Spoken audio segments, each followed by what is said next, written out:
jobs to do, things you need to get finished, and equipment. Well, maybe you don't have what you need. Russellville Kubota has it with great prices and great people. Russellville Kubota is family-owned and operated, and they treat people like you would expect to treat family. Whatever you're looking for, Russellville Kubota has you covered. Construction equipment, farm equipment, zero-turn mowers, they'll get you taken care of. Go by and visit the crew at Russellville Kubota, 702 Weir Road in Russellville. Hi, this is Todd Meimersdorf with Centennial Bank. If you're looking for the right bank or banker, it can be a tough task. Who can you trust?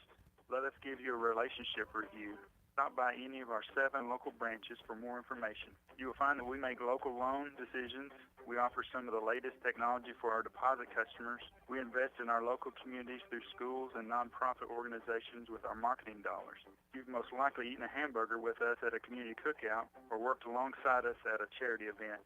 Centennial Bank values what you value, a relationship. In fact, your relationship with Centennial Bank is our greatest asset. It's what we strive to protect and strengthen every day with our decisions, our products, and our commitment to our communities. At Centennial Bank, we want to help you find what you believe is valuable. Please contact myself or any of our bankers to start building that relationship. Centennial Bank, Equal Housing Lender, member FDIC, NMLS number 564245. Welcome back. The Lady Cyclones getting introduced right now as we had the opening video going on. Greenwood Lady Bulldogs is going to start off with Harley Terry. She's a junior forward. Angela Price, she's number 10. She's a 5'5 junior. Kyla Julian, a 5'9 senior, number 11. Jalen Glass, she's a junior, 5'11 guard. And Kinley Fisher, she's a 5'7 sophomore. For the Lady Cyclones, it'll be 5'7 senior Z McAllister. Kara Davis, she's a 5'2 junior, number 3. Number 5, Maddie Howerton, she's a 5'5 junior. 6-foot senior Anna Myers, wearing number 25, and 5'11 senior Michaela Ely, wearing number 35 for the Lady Cyclones. Lady Cyclones, we said, defeated Greenbrier last week, so to move a 1-0 on the early conference season, picking up their 9th win. Little Rock Christian defeated Greenwood 63-54.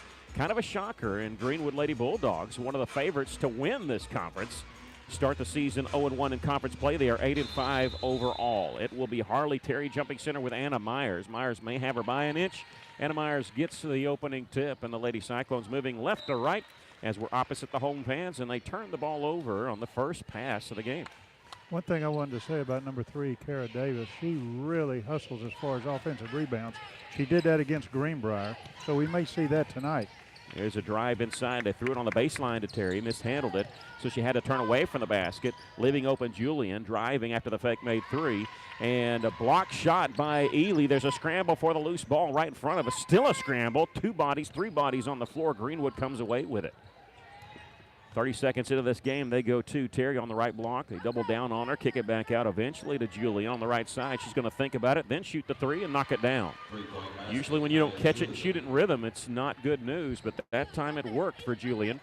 And here comes Greenwood with the pressure in the backcourt. We don't see this usually against the Lady Cyclones to start a game. Russellville beating it, has quick numbers. They're going to try to get it to Myers on the baseline, but the pass was knocked out of bounds. Well, we telegraphed our pass before. We need to pass it a little bit quicker to Myers underneath.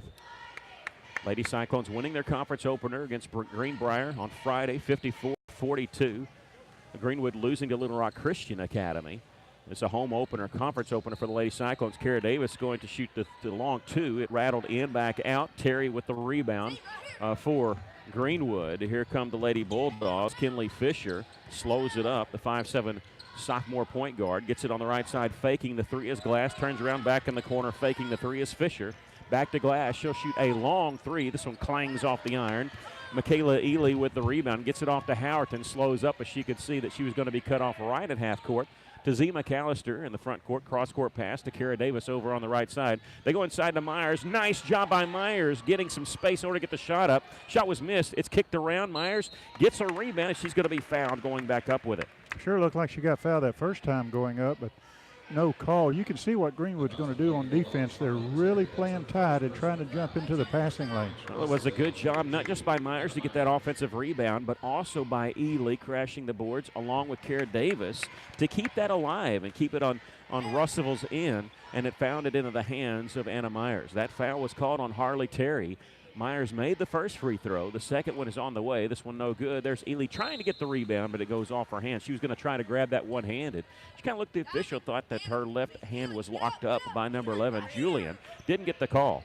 Lady Cyclones got a pressure in the backcourt. Here's some contact. Could have been a charge taken, but no call by Ely, and now we have a whistle and a jump ball called as Z McAllister going to the floor to tie up Angela Price. Good job by Z. Yeah, it sure looked like a charge. Could have went that way. Lady Cyclones trailing 3-1. Not even 2 minutes into this basketball game. Greenwood Lady Bulldogs and the Russellville Lady Cyclones. Price threw it into the corner. Fisher back to Angela Price. She'll take it baseline work against Howerton. Got away with a double dribble there, and Coach White saw it, but she's not going to get the call. Cross-court pass, the glass three-pointer. No good. Rebound, tipped around a couple of times. Greenwood underneath, has it too far underneath the basket. Julian needs some help. It's knocked from her hands and taken away by McAllister. Z, long pass down the floor, trying to go to Myers. It's picked off by Price. Price, her pass is picked off by Z McAllister. It was a 2-on-1. Nice job, Z, stepping in the passing lane. Ely, double team, triple team, loses the handle on it. There's a scramble for it. Ely on the floor, through it. It's going to be intercepted back the other direction. It's a 1-on-2. Glass going to take it all the way, is going to be fouled on her way to the basket. A lot of action there. It's going to end up in a foul on Russellville and send Jalen Glass to the free throw line. As Ely grows in experience, she's going to realize she can't dribble in that lane when there's 2 and 3 people guarding her. They're going to get the ball every time. Free throw is good by Glass. It's a 4-1 lead for Greenwood.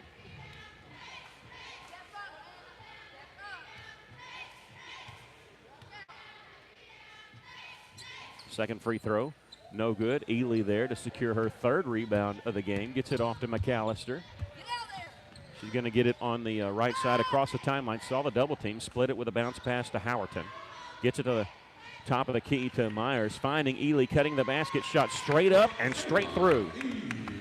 That didn't hit anything but the bottom of the net. It went straight up and straight down. Lady Cyclones' first field goal of the game. They trail by a point, 4-3. Here's a three-point try, no good by Greenwood. Rebound, Glass has it underneath. Looking for help. She's going to find help in the arms of Z McAllister, who gets the interception.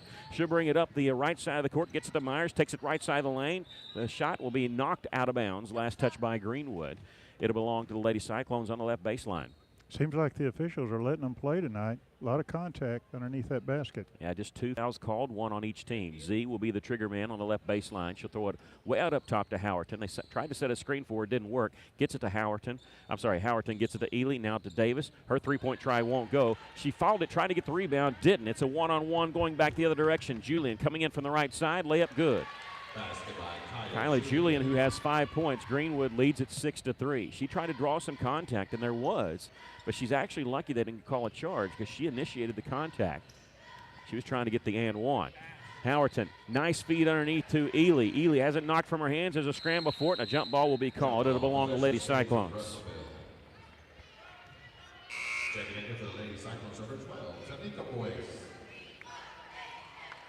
Thank you, John, for that idea. I never look at my watch. I have it on, but I never look at it. And I know that idea, I think, is supposed to be between 5 minutes before the hour and 5 minutes after. And our buddy John Henderson, our engineer, getting that in just under the wire. Lady Cyclones get it after the jump ball call. Z McAllister finding Ely. Ely missed the shot, tipped it, and Greenwood has it. They're pushing up the floor even when they don't have numbers right here. And a charge taken. No, a blocking foul is going to be called on Tanika Boyce, a 5'7" senior who just checked in. That'll be her first and the team's second. Just didn't get set in time, says the official. Angela Price going to the free throw line to shoot 2.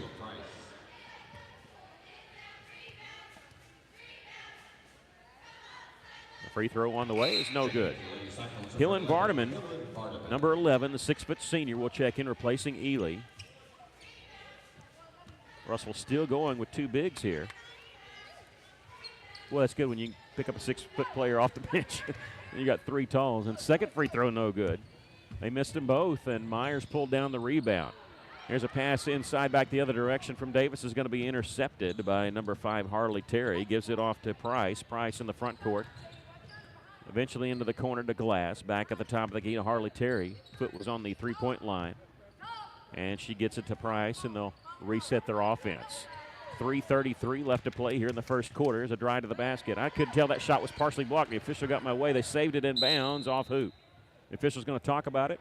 I think they're going to give it to Greenwood.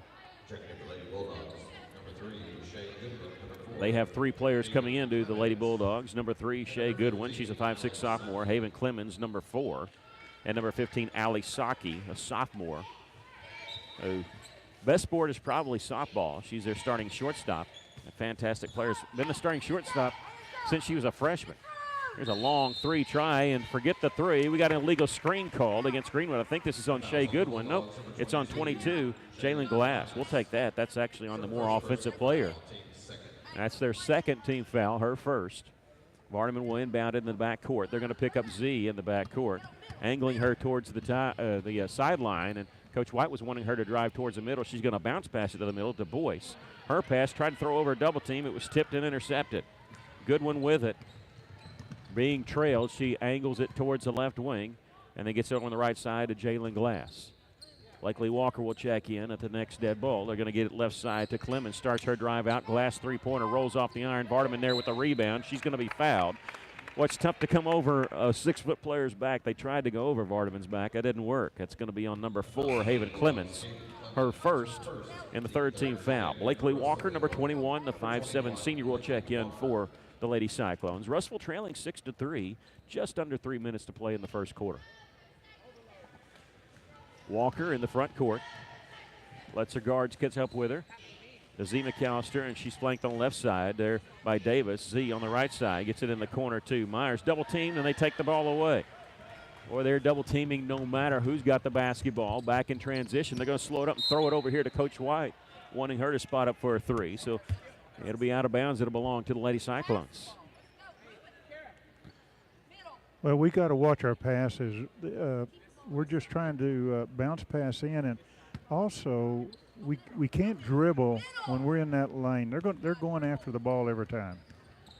Blakely Walker avoiding a steal. She threw it, and it was tipped out of bounds into the Greenwood bench. Greenwood is usually coached by Clay Reeves. Due to an illness, he's been ruled out for a little while.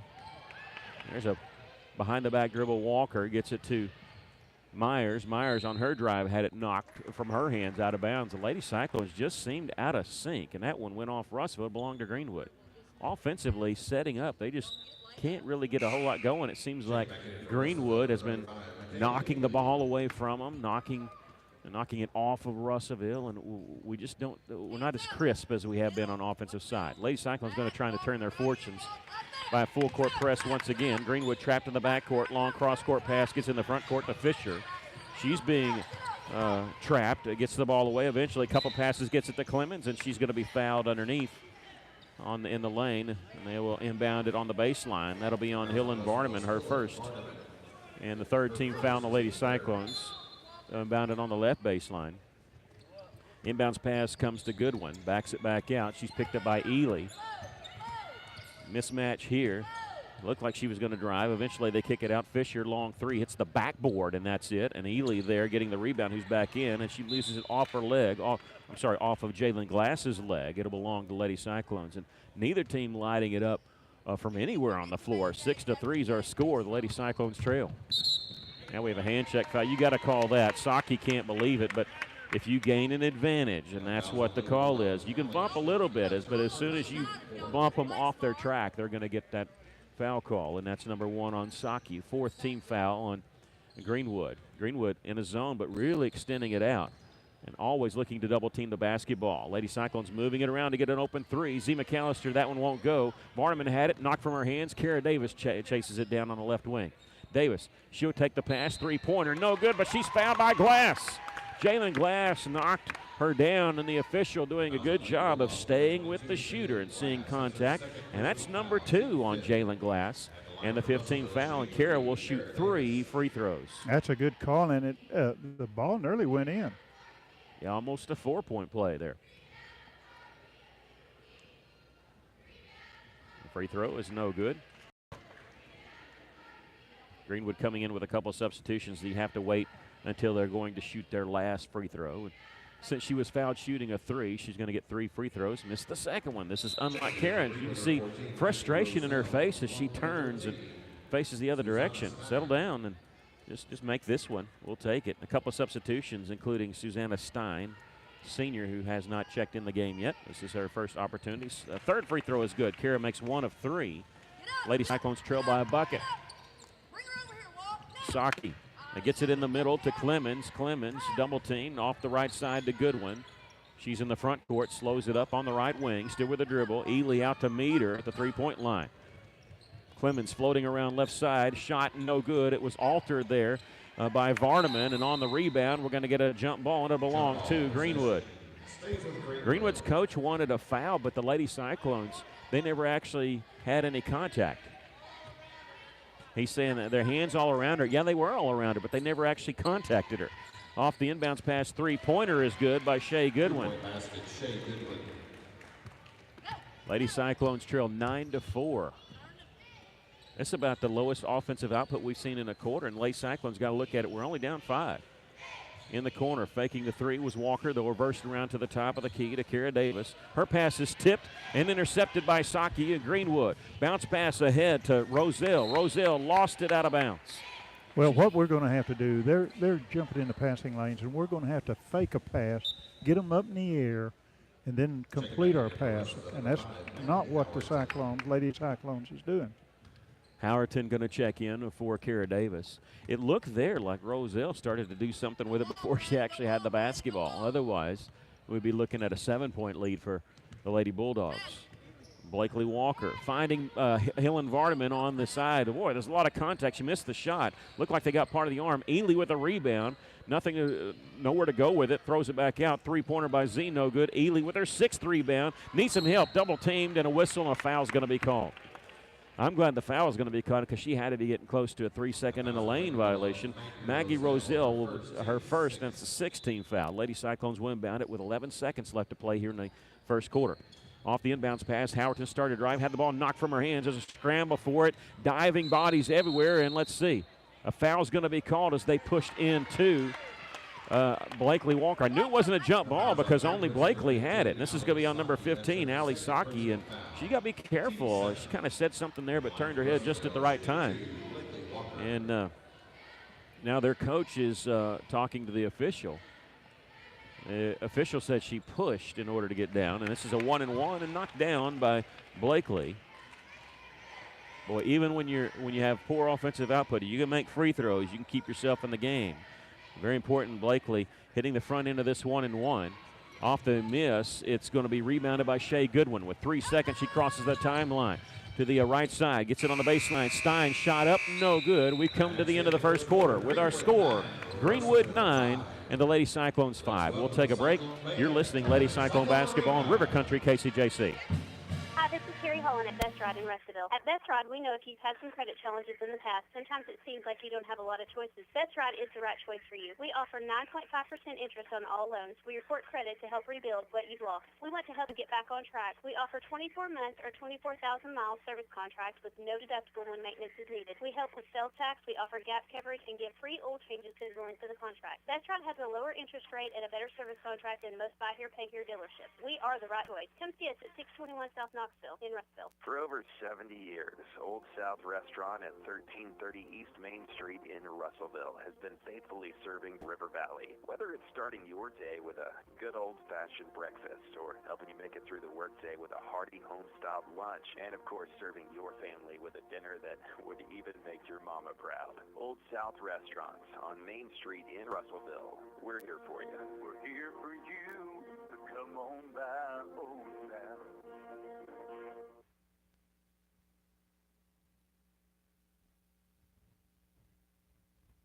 Welcome back. The Lady Cyclones trailing 9-5 as we start the second quarter. They'll have the basketball. It'll be Z. McAllister, Maddie Howerton, Anna Myers, Blakely Walker, and Michaela Ely on the floor for Russellville. And once again, as we saw in the first quarter, they're really extending out their zone and trying to make Lady Cyclones throw over the top of it. We had a tipped pass. Russellville still has the basketball. Howerton driving inside, almost had it taken away as the pass thrown out to Z. McAllister, reaching foul on Haven Clemens. And they're starting to mount up for Greenwood, but that's going to happen because they're playing a lot more aggressive defense.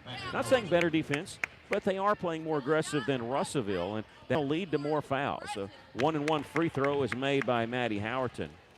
Nolan Richardson's teams used to foul more, but it's because they played a lot more aggressive and just a different style. They're really extending out their zone and trapping. Both free throws made by Maddie Howerton. Lady Cyclones only trail by 2. And they've only had 1 field goal in this entire game, but trail 9-7. Here's a three-point try the other direction, no good. But on the backside rebound, Stein has it. The southpaw puts it up, no good. With her 7th rebound is Michaela Ely. 7 rebounds for Michaela. That was a big one there amongst 3 Lady Bulldogs. Howerton on the left side gets it to Z near half court. You can see Coach White right in our vantage point. Here's a three-pointer knocked down by Z McAllister. Well, we were just waiting for her to get warmed up. She's 1 of 3, so that's a reach-in foul right there. And just like that, though, off that three-pointer, the Lady Cyclones take a 10-9 lead. We do have a foul called on Russellville. This will be the 14th foul. Sarah Velasquez, number 0, the 5'8 sophomore, will check in. That foul called on Maddie Howerton. That'll be her first. Inbounding it will be Kylie Julian right in front of our vantage point. Gets it in bounds in the backcourt. Lady Cyclones with a 10-9 lead. First lead of the game off that three-pointer by Z. And Russellville scored the last 5 points of this game. Here's a three-pointer in and out by Greenwood on the rebound. Let's see. We have 2 officials blowing the whistle at the same time. We're going to talk about it. One's calling a foul, one's called a jump ball. And they talk about it, and they're going to call a foul on Russellville. One official had an open hand. The other official had a closed fist. And so they talk about it, and they give the foul. That'll be on Michaela Ely, her first. Player falls down for Greenwood. Got a knee brace on. She's up. I think she just fell down on her own. Angela Price has the dribble. Lady Cyclones lead it by a point. Early second quarter here. The player fell down. Julian is taking it all the way. Lost control of it. Picks it back up in the corner. Three-pointer, no good. That could have been a travel because she lost control. Picked it back up. But off the rebound, Myers has it. Gives it off to McAllister. Z's pass in the front court to Howerton. Double team. Gets it back to Z. Right side now to Myers. On the baseline. Sidesteps a man. Pull-up jumper. Rolls off the iron. Tipped up by Ely. And controlled by Myers. Turns around, gets it to Z. Howerton fakes a 3 on the left side. Starts her drive on the baseline underneath to Ely. Left-handed shot, no good. Ely with the rebound going back up. And around 2 people. High off the glass and in. Michaela Ely there with the basket. That's staying with it. A good shot by Michaela. 12-9, the Lady Cyclones with the lead. Long pass down the floor. Gets it to Glass. Glass on the right side. Here's a three-pointer by Price. Good. Angela Price's three-point basket ties the game at 12.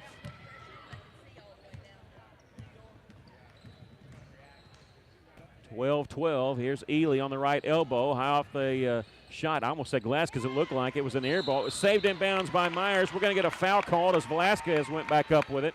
She's hacked across the arm on number 10, Angela Price. That'll be her first. 9th team foul on Greenwood.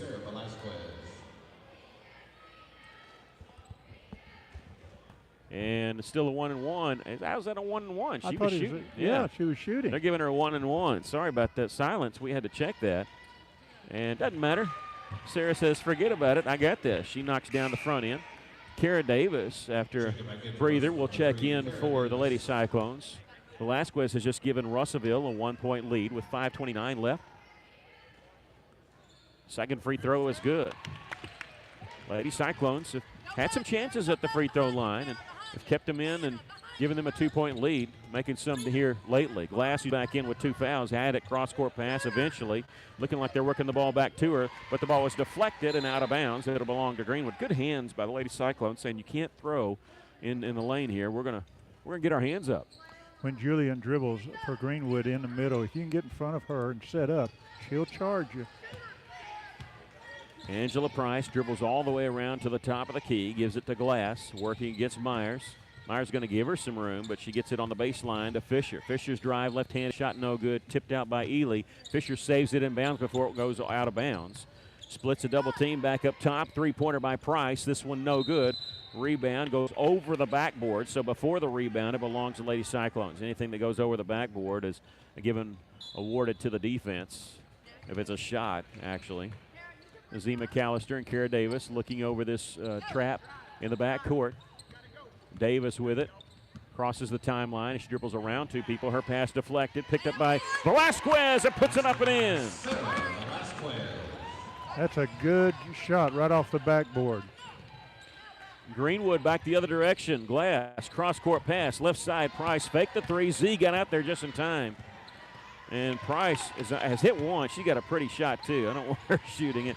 Here's a drive to the basket by Fisher. No good. She missed the layup. Velasquez with the rebound. Gets it off to Z. Z's trying to spin away from pressure. A bounce pass to Sarah.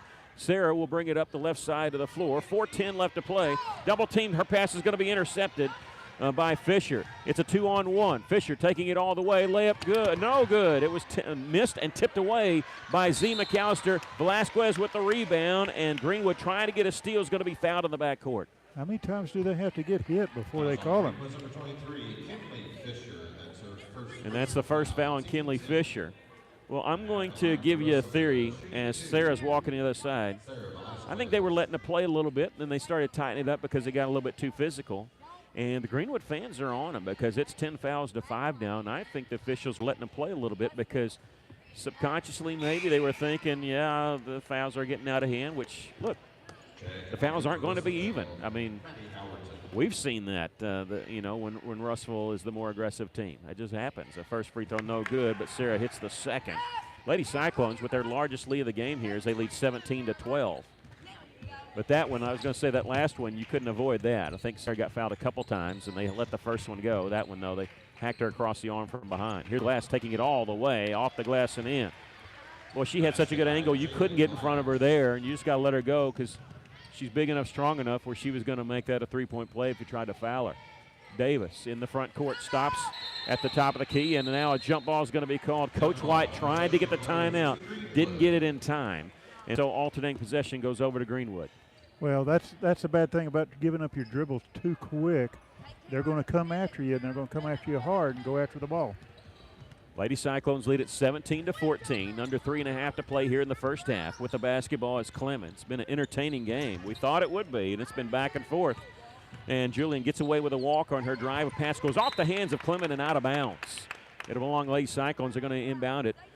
And every possession that the Lady Cyclones have inbounded has been challenged by Greenwood. This time, though, it's just a man press. So Lady Cyclones throw it to Ely at half court. So they avoid that altogether. Get it to Howerton on the right wing. Here comes the double team. Gets in the corner to Velasquez. It's now not a trap. She spins away from her man on a dribble. Has the ball knocked away. Here's the trap. She needs some help. Her interior pass is going to be picked off by Greenwood. They're going to push it up the floor. It's a 3-on-2. Glass, cross-court pass on the left side to Fisher. And the Lady Cyclones retreat nicely, setting up their defense and forcing Greenwood to slow down. Clemens drives around her man, throws it in the corner. Three-point try by Fisher is off the mark. Rebound underneath, though, by Greenwood. Put up and in by Kyla Julian, who has 7 points, and it's a 1-point Lady Cyclone lead. We've got to get position on that defensive rebounds. They're killing us underneath the basket. Howerton gets it to Velasquez, double-teamed on the baseline. Picks up her dribble, and Howerton is going to be called for traveling. Stutter stepped away, thought about a three, tried to get it on Myers, who was open, and good call by the official there. Velasquez going to check out for the Lady Cyclones. On the floor right now, it's Z. McAllister, Anna Myers, Maddie Howerton, Kara Davis, and Michaela Ely. Russellville leads at 17-16 with 2:28 left to play here in the first half. And splitting a double team, losing the basketball is Julian. Still without the basketball. He sort of flings it forward to Goodwin. Goodwin goes to the floor to get it back. And Greenwood's going to have a wide open shot. And Clemens' shot was blocked by Myers. Gets the rebound. Her shot blocked by Ely. 2 blocks by 2 Lady Cyclones. Back the other direction. Kara Davis is going to be fouled on her way to the basket. And that foul called on Shea Goodwin. That'll be her first. Smart foul by Goodwin. That was going to be a layup. But Lady Cyclones, Myers had the block, and then Ely had the block, all on Haven Clemens. And Clemens has got to be thinking, what have I got to do to avoid getting my shot blocked? Yeah, Ely's was so forceful block. It was pretty obvious, everybody in the arena. First free throw was good by Davis. She hits the second one. After missing her first 2 free throws, she's hit her last 3. The Lady Cyclones lead is just that, 19-16 here. Under 2 minutes and a traveling violation on Ali Saki. Got away with it the first time. They didn't get away with it on that far side, and now we have a timeout called by Greenwood. We're going to take a 30-second break. Lady Cyclones lead at 19-16. You're listening to Lady Cyclone Basketball in River Country, KCJC. Corey Larry Beeson and the folks at Beeson Roofing Solutions are proud to support local sports in the River Valley. And they also want to say a special thank you to all their loyal customers and the community for their business. So if you have a problem with your roof, whether it be on your home or business, visit BeesonRoofing.com to see their work or call 967-2288 to schedule a free estimate or second opinion today from your local roofing experts, Beeson Roofing Solutions. Welcome back. A 30-second timeout called by Greenwood. First timeout used by either team. The Lady Cyclones lead at 19-16. After the traveling violation call on Greenwood, the Lady Cyclones will have it on the far side with 1:58 left to play here in the first half. There's Z McAllister. Soft double team. Gives it up to Davis, right back to Z. She's working into the corner. Double team. Needs some help. Will they call timeout? No. She's able to get it to Myers. Myers had it knocked away by Clemens, and a whistle and a foul called on Anna Myers. And Ann has just picked up her first, and the 16th foul on the Lady Cyclones. And Russellville going to pressure in the back court. Minute 40 left to play in the first half, 19-16. Greenwood with the basketball, crossover dribble by Fisher. Gets it left side now, Julian. Double team, back to Fisher, way out up top. She's just inside, or just outside the half-court circle. Julian, they're trying to isolate is what they're trying to do. Work the ball around, and now here's a drive, a shot up, no good. Kara Davis with the rebound. As she brings it down, she's going to be tied up. It'll belong to Russellville on the jump ball. What Russellville is going to have to do, especially the shorter players like Kara Davis, once you get a rebound, they're going to go for the ball. You've got to start moving. You can't hold it and try to move the ball around. You got to start dribbling and getting out of there. Jalen Glass into the game, number 22, and Harley Terry, number 5, into the game. Tell you, they can afford to be in foul trouble. Not that they are. They work so many people in and out. That's why they can play this aggressive type style, too. You get tired, they'll put somebody else in. Feeding underneath, Anna Myers. It's a great pass from Howerton, and Myers was fouled going to the basket. And that's going to be on number 11, Kaya Julian, her first. And Anna Myers, who does not have a field goal in this game, will shoot 2 free throws. First free throw is good by Anna. Anna going to play next year at Arkansas Tech. And we're going to tell you about another signee coming up this week for the Lady Cyclones. We'll talk about that at halftime. Oh, the missed a second free throw, and it actually went through the hands of Julian. Lady Cyclones had turned away to run down the floor. They didn't realize it. They could have had not just an easy rebound, maybe an easy bucket. 20-16 our score. The Lady Cyclones with the lead. We're in the final minute of the second quarter. Here's a drive by Fisher. Stops just inside the three-point line. Gives it to Glass. Now coming off a screen is Goodwin working right side. They're working all around the three-point line. 39 seconds to shoot. They tried to go inside. It was tipped away by Ely. Davis picks it up, and she's going to have her pocket picked by Goodwin. It's a 3-on-1, and Ely does the smart thing. She kicks the pass. They tried to bounce pass it. She kicked it. It'll give Greenwood the basketball underneath, but it was going to be a 3-on-1, an easy layup try for Greenwood. Yeah, that's a smart play if that's what her intentions was. But it worked out great for the Lady Cyclones. Was the Lady Cyclones soccer coach here in the stands? They needed to see that. That was impressive. Fisher takes the inbounds pass into the corner to Price. Back to Fisher working this left side right in front of our vantage point. Glass catching it, three-pointer, no good. Rebound, comes straight to the top of the key and straight to Fisher. She'll drive left side, circle back out, still with her drive. Fakes the three, drives it baseline, shot no good. Myers with the rebound. Pass ahead is going to be deflected and picked up by Ely. Circles out of trouble, 4 seconds, 3 seconds. Flings it at the goal. It's no good with 1.7 seconds left. I think she just rushed it just a little bit because she was in danger of having the ball taken away from her. They inbound it. They might get a half-court shot off. They don't get it off in time. It didn't go anyway. We've come to the end of the first half with our score. The Lady Cyclones 20 and Greenwood 16. We'll take a break. You're listening to Lady Cyclone Basketball in River Country, KCJC.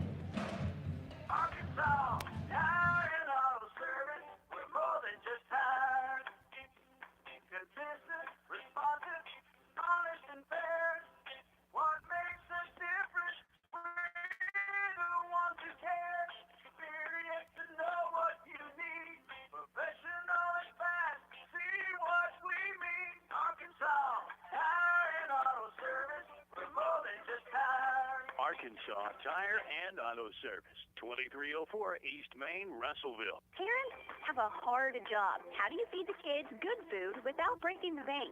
When you dine in at Steak and Shake on Saturday and Sunday, kids eat free with every $9 spent, and your food is always made to order. Steak and Shake on Parkway Drive. Steak and Shake's reward app makes saving super easy. Download the Steak and Shake Rewards app for free. Then order and pay from your device or smartphone, and every $50 that you spend, you get $5 in rewards. Steak and Shake on Parkway Drive. Team Clean Car Wash at 2207 East Main Street is Russellville's most advanced car wash, so you can get your car cleaned in minutes instead of spending hours washing it by hand or paying a fortune to have your vehicle professionally detailed. Team Clean's industry-leading wash bay and soaps keep your vehicle clean as often as you like for a flat with each wash. Your car deserves the best, so come by and experience the Team Clean Car Wash difference at 2207 East Main Street today. Fellner's Athletes Corner, your high-performance athletic store for quality athletic footwear apparel, features Nike, Under Armour, the North Face, Oakley, Saucony, New Balance, Brooks, ASIC, Kabu, Keen, and many, many more. Fellner's invites you to make them your first stop. With more than 50 years combined experience, the familiar faces at Fellner's can help you with all your athletic needs. Fellner's Athletes Corner, 2320 West Main, Russellville, open 9:30 until 6 Monday through Saturday. Welcome back. We're at halftime. The Lady Cyclones leading it by a score of 22-16. And your thoughts on the first half? Well, it was a wild first half. Once they made that first three-pointer, Greenwood just started shooting. It seemed like every time they got their hands on the ball, three-pointers. They were 4 of 15 in the first half. That's what some people shoot a whole game, where Russellville was 1 of 5. What has helped Russellville more than anything is our free throws. We're 11 of 17, whereas Greenwood is 1 of 5, or 1 of 4, I'm sorry. Greenwood is playing a real pressure defense. Yeah, they're getting a bunch of calls as far as fouls, but that's what you get when you're playing pressure defense, like you mentioned, the former Razorbacks. But what Russellville needs to do, we've got to watch our passes. We cannot get trapped. We cannot dribble into a trap. And that's what you do when you dribble right straight down to the corner. You're going to get trapped every time, and there's no place to throw it. If you're Michaela, Ely, or if you're Myers, once you get the ball in the lane, don't put it on the floor. Take it straight up. Put a little arch on the ball, and it's going to go in.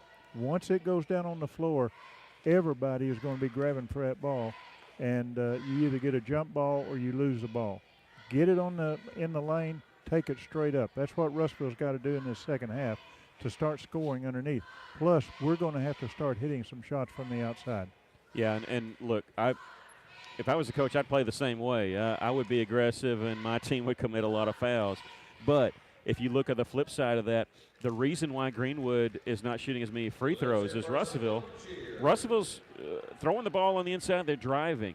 You want to not shoot free throws, then settle for the three, because you will not get fouled very much. The Greenwood is settling for the three. The Lady Cyclones are working the ball on the inside. We've had some turnovers, but we've also drawn a lot of fouls. And like you said, gotten 11 points from the free throw line because of it. The Lady Cyclones leading 20-16. They were trailing at the end of the first quarter, 9-5. They took their first lead at 10-9 in the second quarter. We mentioned to you that we are going to have a second signee. Anna Myers assigned to play for Arkansas Tech. Next year, Z McAllister will be playing at Connor State College. On Thursday, right after school, Z McAllister will be signing with Connor State College. That is in Warner, Oklahoma. And I'm going to check your knowledge. Do you know where Warner, Oklahoma is? No, I've heard of it, but if it's not close to Bigsby or Broken Arrow, I don't know where it's at. Yeah, I think it's a little south of that. I want to say Connor State does have a satellite school in Muskogee, because that's where I thought it was. But actually, it is in Warner, Oklahoma. So that's a little bit east of Chakotah. Between Chakotah and Salisaw, I think, is what it is, and just south of Tulsa. I knew you from Bixby, so I didn't know how close that was to you. But our congratulations to Z McAllister. She's going to play at Connor State, and been a starter since her sophomore year. That's going to be Thursday afternoon at 3:30. That'll be in the Russellville High School cafeteria. Everybody is welcome to attend that. Congratulations to Z McAllister. She had a big 3 in that first half. Lady Cyclones lead is 4. We're going to take a break. When we come back, we'll give you this scoring summary for the first half. You're listening Lady Cyclone Basketball in River Country, KCJC. Hey, it's Drew Mitchell for Lakeside Oral, Facial, and Dental Implant Surgery. Lakeside is really proud this year to be sponsoring our local sports all throughout the River Valley. They're committed to the area. It's just another way they show that. When you're in the market for dentures, wisdom teeth, or whatever the case may be, remember Lakeside Oral, Facial, and Dental Implant Surgery, and check out their website at lakesideofs.com. Lakeside Oral Surgery, helping make the broadcast of local sports throughout the River Valley possible. Joshua's Fine Jewelry, a luxury establishment in the heart of downtown Russellville, are taking it back to the good old days with a family-owned, family-operated business that pride themselves on personal interactions, beautiful custom craftsmanship, and an insanely knowledgeable and helpful staff go above and beyond just for you. Joshua's Fine Jewelry is giving a huge shout-out to all our local River Valley and Natural State athletes. You guys are the real MVPs. Be sure to like Joshua's Fine Jewelry on Facebook today and go and give them a visit in downtown Russellville at 310 West Main Street. Did you know if your roof isn't maintained regularly, you could void the warranty on your existing roof? Tim Noblet with E&F Roofing has made it his mission to protect your roof or help you get the new roof that will maximize your investment and extend the life of your roof, which can save you money through prevention and maintenance. So before you have another company check your roof, call 479-272-4069 and let E&F Roofing see what they can find and how much you can save by using someone local, someone who cares, right here in the River Valley. Go Cyclones! Each week, the Cyclone coaches and players prepare a game plan so they can compete and win against their opponent. Without a game plan, there is very little chance of winning. In all areas of life, we must have a game plan if we expect to win. Hi, I'm Mike Giroux with Giroux & Associates, and we'd like to help you put together a plan to protect you and your family from life's uncertainties. Whether it's life insurance, disability insurance, or dental and vision insurance, we're here to help you. Call us for an appointment today at 479-857-2810. And together, let's put together a winning game plan. And go Cyclones! Welcome back. The Lady Cyclones are leading 20-16 here at the half. Russellville was led by Sarah Velasquez, who had 5 points in that first half, and 4 points from Michaela Ely. Ely also with 8 points. Okay, scoring spread out. Here we go. Z McAllister with 3, Kara Davis with 3. Maddie Howerton had 2, and Anna Myers with 2, and Blakely Walker with 1.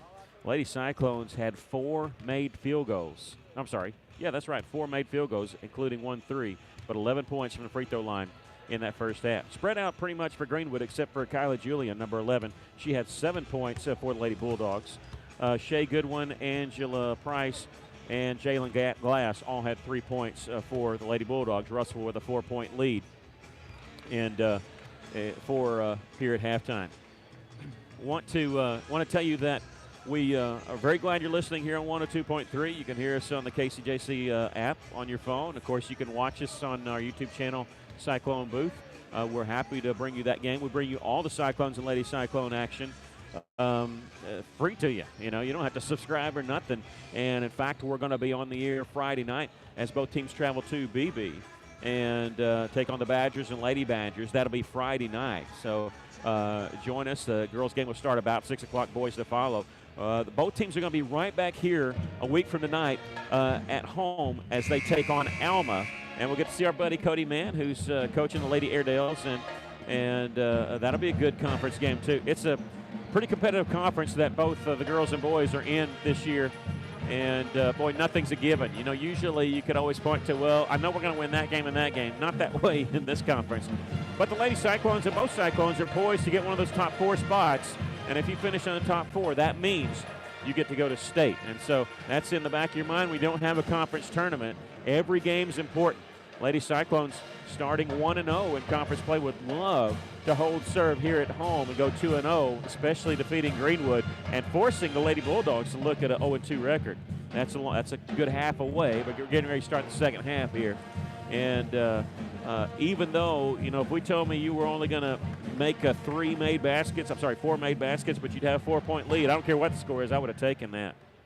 Well, again, that's why free throws are so important, and that's why so many players, and when they're warming up halftime or before a game or even in practice, they will shoot more free throws than anything else because they are such an important part of this game.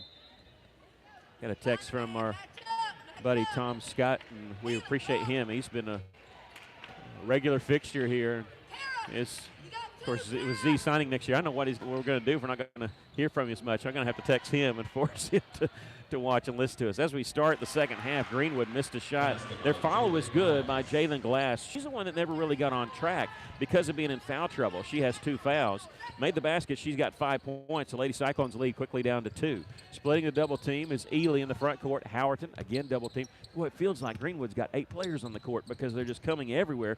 Double team. Nice bounce pass from Howerton to Ely. Missed the shot from the free throw line, and Greenwood can tie it with a bucket. Go ahead with a 3-pointer here. They're going to get on the baseline to Glass, out to Price, who thought about a 3. Cross-court pass to Julian. Her drive right back out to Glass this time. It is number 11, Julian, who does shoot the 3 and knock it down. She's got 10 points. And just like that, they have a 1-point lead. They led a majority of the first half. They lead it here 21-20. Z on the right side gets on the baseline to Myers. Cross-court pass Howerton, and she'll keep it going on the left side to Davis, right back to Maddie. And Z with it on the right side. Long 3 try. This one won't go. Rebound on the baseline by Angela Price. Shields it from Ely, and she'll bring in the front court, and Kara Davis knocks it out of bounds. It'll stay with Greenwood. Good play by Kara. Seemed like Z McAllister was just a little bit far out. Maybe she needs to be a couple of steps in closer to the basket. I think that one would have went in. Greenwood extending their defense every possession way out there and really challenging Russellville. We haven't had many open looks because of it. It's just tough to create space out there. Here's a 3-point that barely grazes the iron. And let's see. On the foul, we're going to have a foul on Anna Myers. Okay, I didn't see. I was blocked from it. And that'll be number 2 on Anna. And on the follow, Harley Terry will be fouled. She'll get to shoot 2 free throws here. First free throw, no good. Harley Terry, the junior, has not scored in this game. 6:15 left to play here in the third quarter. Lady Cyclones trailing 21-20. And make it 22-20 as Harley Terry makes the second of 2. Lady Cyclones trail by a basket. Howerton takes the pass, gets in the front court, and double dribbled. She thought about passing it, and just long enough to put both hands on the basketball, still continued to dribble, and that warranted the double dribble. In the front court, number 23, Kinley Fisher. Lady Cyclones have not scored here in the second half yet. Second half is 2 minutes old. Glass pops out on the right wing. Looked like they were going to set a screen, but she just trying to make her man go through traffic. Throws it in the corner to Julian. Julian picked up by Davis. She was swatting the basketball, but you could tell she's looking at peripheral vision, seeing if somebody was coming to screen for her. Here's a drive by Julian, off the glass and in. She's got 5 points, 12 for the game. 5 points here in the third quarter. Lady Cyclones trail by 4. Here's an intercepted pass. Greenwood on the attack. Glass, double team, lost her footing. The ball rolls out of bounds. It belonged to Russellville, and Lady Cyclones have a player down. And that's Howerton. She's slow to get up, but she seems to be okay now. And Howerton, they're coming in for Howerton. She's waving them off, but she was down long enough to where you started to worry about her. She's trying to tough it out, and they said, no, we're going to get you out of the game. And Sarah Velasquez, that's 5 points, checks in for her. Kara Davis, worried about the trap, was dribbling. She was looking behind her. Z McAllister, nice pass to Sarah. Sarah missed the shot underneath, though, with the rebound as Terry. Good open look there, but couldn't convert on it. Yeah, that's what we need, more shots made underneath the basket like that. That will pull that defense back in. With a basketball is number 23, Kinley Fisher. Gets it to Glass. Glass crossover dribble, takes it right side lane, shot up, no good. With the follow is Terry, put up and in.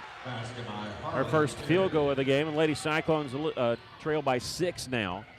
Spinning away from pressures, Davis lost the basketball. Greenwood has it. Ahead, it's going to be intercepted by McAllister. A little stutter step, takes it right side, shot partially blocked, getting her old rebound, trying to take it away from Greenwood, and a whistle and a foul underneath. Looked like they were going to take it away, but as she spun away, they grabbed her, and Jalen Glass will be picks up her third personal foul. Wasn't a shooting foul, so the Lady Cyclones going to inbound it on the baseline. Z McAllister back up top to Kara Davis. Davis backing away from Glass to the free throw line extended. A bounce pass to Anna Myers, who knocks it down. Lady Cyclones score their first basket here with 4:30 left to play in the third quarter. That's the first made field goal by Anna Myers. And the lights just went out here. Not the lights up at the top row around the seating, but all the lights on the court just went off.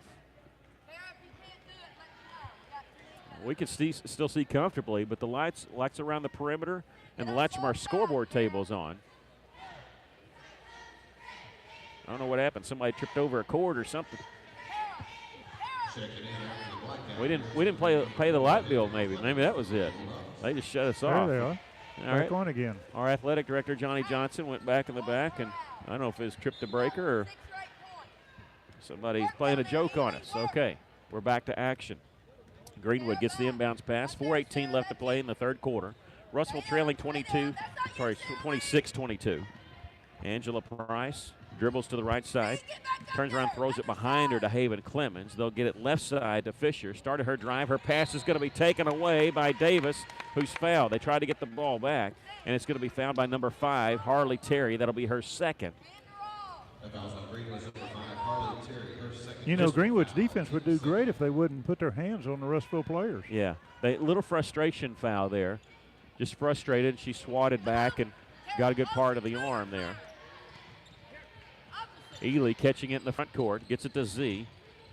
Double team, gets it back to Ely at the free throw line. Started her left way, gets it back right. They're going to reverse it around from Z, goes to Kara, back to Z. Well, just like to get her open. Davis, she is open. She'll take the three. This one no good.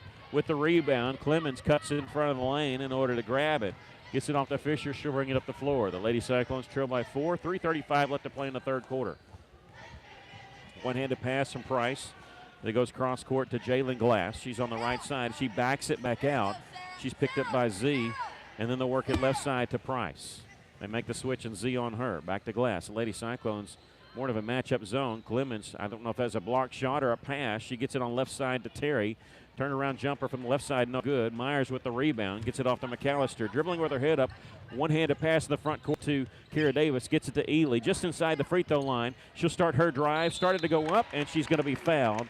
She was hit pretty good, and when she came down, she looked like she rolled her ankle a little bit. She's walking gingerly here, and that's going to put Michaela Ely to the free throw line. She has not been to the line yet. And this is number 3 on Haven Clements.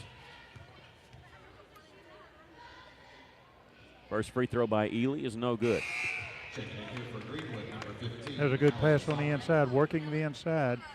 The inside is open if we can ever start getting the ball in there and start hitting those shots. Yeah, Lady Cyclones, bad time to go cold. They've gone cold here in the third quarter, much like the first quarter, but trying to hang in there. Second free throw is no good. I wonder if Ely's not hurt by that ankle right now. She missed 2 free throws. That's unlike her. And driving inside, Fisher tried the jump stop and then lost the hand on the basketball. It's picked up by Myers. Z, double team. They're going to tie her up. I've never seen so many jump balls in a ball game as this one, and it's a good call. I mean, Greenwood's doing a good job. Russellville's keeping the ball low, and Greenwood's able to grab a hold of it. On that one, Z didn't seem like she had any help, and everybody kind of started down the floor, and she was also shielded by out of bounds there. Alternating possession goes over to Russellville, so we keep the basketball here. Davis in the front court. Started her drive just inside the three-point line. Gets it to Myers on the right wing. Cross-court pass to Z. Fakes a pass to the left side. Trying to get away that double team. Davis takes it right side. Starts her drive. Needs some help. Gets it to Myers. And now a whistle and a charge is going to be called. That's a bad call. That's number 3 on Anna Myers. And that's a bad call. That is a bad call. I mean, the defensive man was moving parallel with Myers. Russellville only trailing by 4 here with 2:18 left. The good thing is, us being cold, they haven't actually been lighting it up. They did to take the lead. We had a 4-point lead at halftime. We trail by 4 here. 2:08 left. On the right side is Julian. Cross-court pass left side, Fisher. Faking a 3, but Lady Cyclones didn't buy it. They'll give them that long shot all day long. Saki gets it on the right side to Julian. Near the top of the key. In the corner here's Saki, and she draws a double team, turns around, bounce pass in the corner, three-pointer, grazes the back of the iron and goes out of bounds. It'll belong to Russellville. Minute 43 left to play here in the third quarter. Russell trailing 26-22. Russell's going to have to start attacking the inside. It's been tough going, but Russell's been pushing a lot of people out. And Ely did check out of the basketball game before that last defensive possession. Hill and Vardaman in for her. Here's a long three try by Z McAllister. Boy, that looked good, but it hit the iron, bounce out of bounds. Saved in bounds nicely by Velasquez. Z gets it off the pass, and Anna Myers is going to be fouled on her way to the basket. And the good thing is they're reaching in. That's on number 4, Haven Clemens, her 4th. Good news for us, that's her 4th. Bad news is she doesn't have any points. She's not one of their main scorers tonight. Russell inbounded on the baseline, out to Davis. Gets it to Myers. Myers pushed a little bit, no call there. Z McAllister on her drive. Nice feed underneath the Myers, and she's going to be fouled on the way to the basket. Missed the shot, put it back up and in, but that's one of them deals where we wish they wouldn't have called the foul. And that'll be on Angela Price. That'll be her 2nd. And it'll put Anna Myers on the free throw line. She's 2 of 4, has 4 points tonight. First free throw, no good. I wish they would have missed that call because we'd have gotten the rebound and put it up and in. Susanna Stein checks in, replacing Haven Clemens, who checks out with 4 fouls.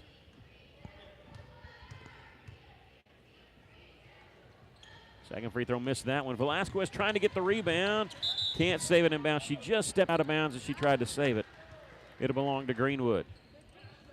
We've gotten 2 points in this third quarter. Greenwood has outscored us 10-2.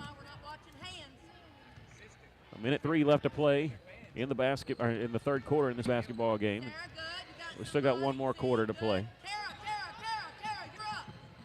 Price will stop and go action, can't shake Z. Gets it on the baseline. Now a pass behind her to Julian. She'll launch a 3. This one good.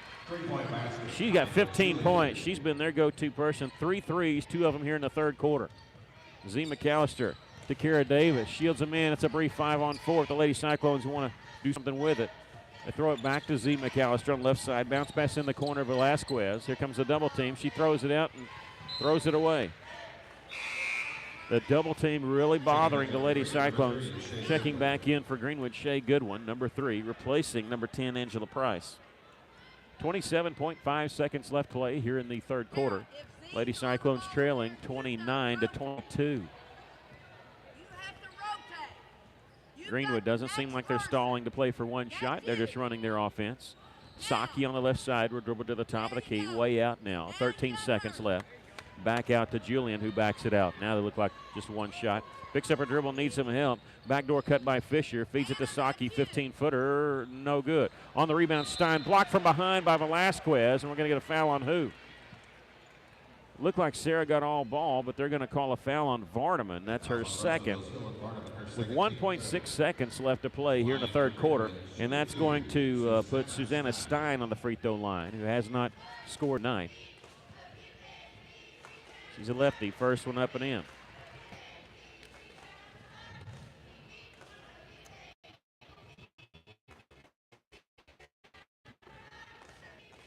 Second free throw, so good. Their largest lead of the game is 9 right here. Z McAllister heaves at the length, and boy, it wasn't any good, but it barely missed the iron and hit the bottom of the net, but it didn't go through the cylinder. Lady Cyclones trail 31-22 after 3 quarters. We'll take a break.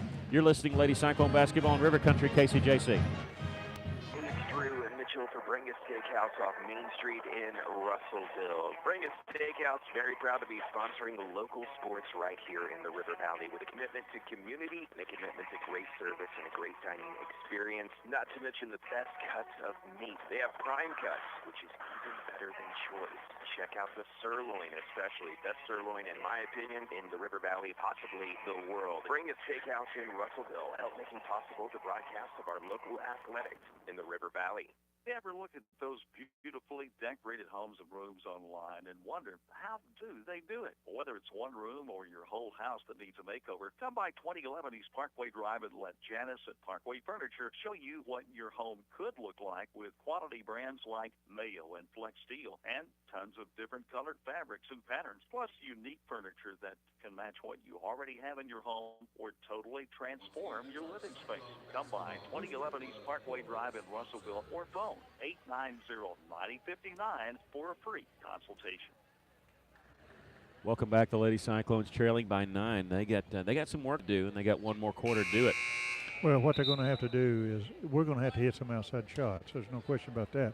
But what we're going to have to do is get the ball on the inside, as I said at halftime, turn around at the basket. Don't put the ball on the floor. Just turn around and take that shot. Nice, easy, little arching shot, and score inside. And that should loosen up that defense some. Sarah Velasquez gets it in the corner as the Lady Cyclones trail by 9. Start with the basketball. Here's a 14-footer just inside the free throw line, hit by Anna Myers. That's a pretty shot. 6 points for Myers. The Lady Cyclones trail by 7. Maybe that'll get us going. 2 points in the third quarter. That's all Lady Cyclones score. Saw their 4-point lead dwindle down to a 9-point disadvantage in that quarter. Let's get rid of that quarter. We'll start this one. Here's a 3-point try as an air ball. Underneath, though, they caught it, put it back up. Stein was fouled. She'll go to the free throw line. This is going to be on Sarah Velasquez, and that'll be her first. And the fourth team foul on the Lady Cyclones. And Stein's only scored 2 points, and that was from the free throw line. And that one is good. So she hit 3 in a row. 7:23 left to play here in the basketball game. Lady Cyclones trail by 8, 32-24. And make it 33-24 as Stein hits them both. So it's back to a 9-point lead for the Lady Bulldogs. Z McAllister in the front court, dribbles to the left wing. On the right side, or near the top of the key to Davis as she takes it right side. Double team, gets it to Myers. Get it left side. Z McAllister, three-pointer off the iron. Rebound tipped by Kara Davis, saves it in bounds. It goes off the hands of Fisher and out of bounds. Lady Cyclones given a gift there. As Fisher had it, when she turned, she lost it in the air. It hit her on the head and bounced out of bounds. Lady Cyclones going to inbound on the right baseline. And Z McAllister is going to be fouled off the inbounds pass by Saki. She tried to tip it into the back court. And when she went up in the air, she landed on Z McAllister. She just turned to her coach and says, "What was I supposed to do?" I mean, she was in the air and she came down on Z. Nothing she could do, really, but she was whistled for the foul. That's her third. Z gets in the corner to Vardaman. Her pass deflected and out of bounds. Again, it's not just the double team. It seems like their hands are everywhere, and every pass we're throwing is finding the hands of a Greenwood player. We've got to fake them. Got to fake that out. Kara Davis here on this left side. Gets it to Z. Nice feed inside to Davis. Right on the right side of the lane. She gets it to Myers, and her shot hit every part of the rim, but finally falls through. We watched it for a good 2 seconds there, just bouncing everywhere. She's got 8 points. Lady Cyclones down 33-26. Cut the lead to 7 for a second time. Lady Cyclones led at halftime by 4. Faking the three is Fisher. Started her drive, throws it back out. It's a dribble drive offense. Julian looked like she was going to take it baseline. She picks up a dribble, needs help, gets it Saki too far underneath the basket, do anything. Feeds it out to Fisher, three-pointer good. Girl hadn't scored all night, but the key point in the game for Greenwood, they hit it. Well, that's not a good sign as it goes to a double-digit lead. Here's Z McAllister. Throws it out to Kara Davis, back to Z, left side. Back to Kara. Fakes the three, she'll take it into the corner. Her pass tried to go to Myers, never got to her. It's deflected and stolen away by Fisher. It'll be the defense of Greenwood. That's a story of this one if the Lady Cyclones can't come back. I mean, they pressure the entire game, but boy, that's good by Susanna Stein. Her first field goal of the game. She's got 6 points. It's a 12-point lead for Greenwood, their largest lead of the game. And Davis gets it near half court. And Coach White wants to take a timeout. Her first timeout used. We'll take a 30-second break. Russell trailing 38-26. You're listening to Lady Cyclone basketball in River Country, KCJC. KCJC, Darknell, Russellville. You guys play the best country of all. River Country. KCJC. How many times have you had to go without your heating or your air unit when you needed it most? Your family's freezing or sweating, and they look to you for relief. You call someone, and they say it's going to cost an arm and a leg to fix. Do you really feel like you have a choice? Well, now you do. Call Tony at Arkansas River Valley Heating and Air at 479-964-4004 for a free second opinion from a guy you can trust to take care of you and your family and get that that unit running without all the extra charges. Arkansas River Valley Heating and Air. They change it to a 60-second timeout, so the Lady Cyclones still talking about it, but they're out on the floor.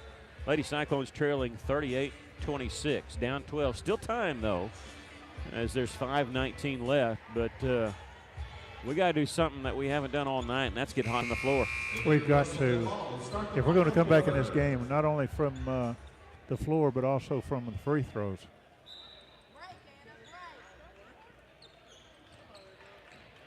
Blakely Walker, who's in the game, gets the inbounds pass. Will dribble to the free throw line in the corner to Velasquez. Back up top to Z McAllister.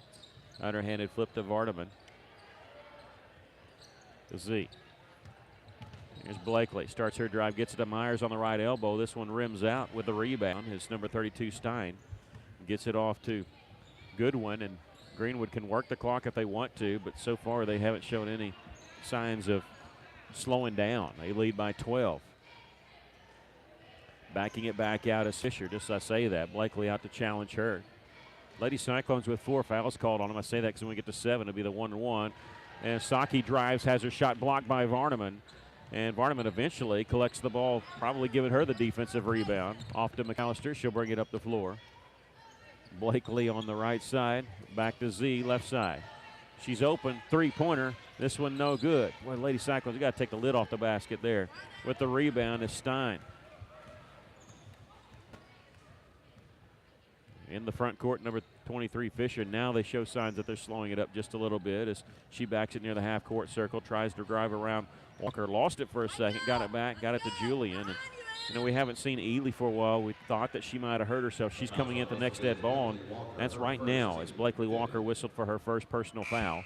15 fouls, so not a 1-and-1 yet. Just got a text from Jason Martin, assistant coach for the Lady Whirlwinds. I think they picked up a big victory last night against Little Rock Christian. Congratulations to them. We have a timeout called by Greenwood. We'll take a 30-second break. Lady Cyclones trail by 12 with 3:59 left. You're listening to Lady Cyclone Basketball in River Country, KCJC.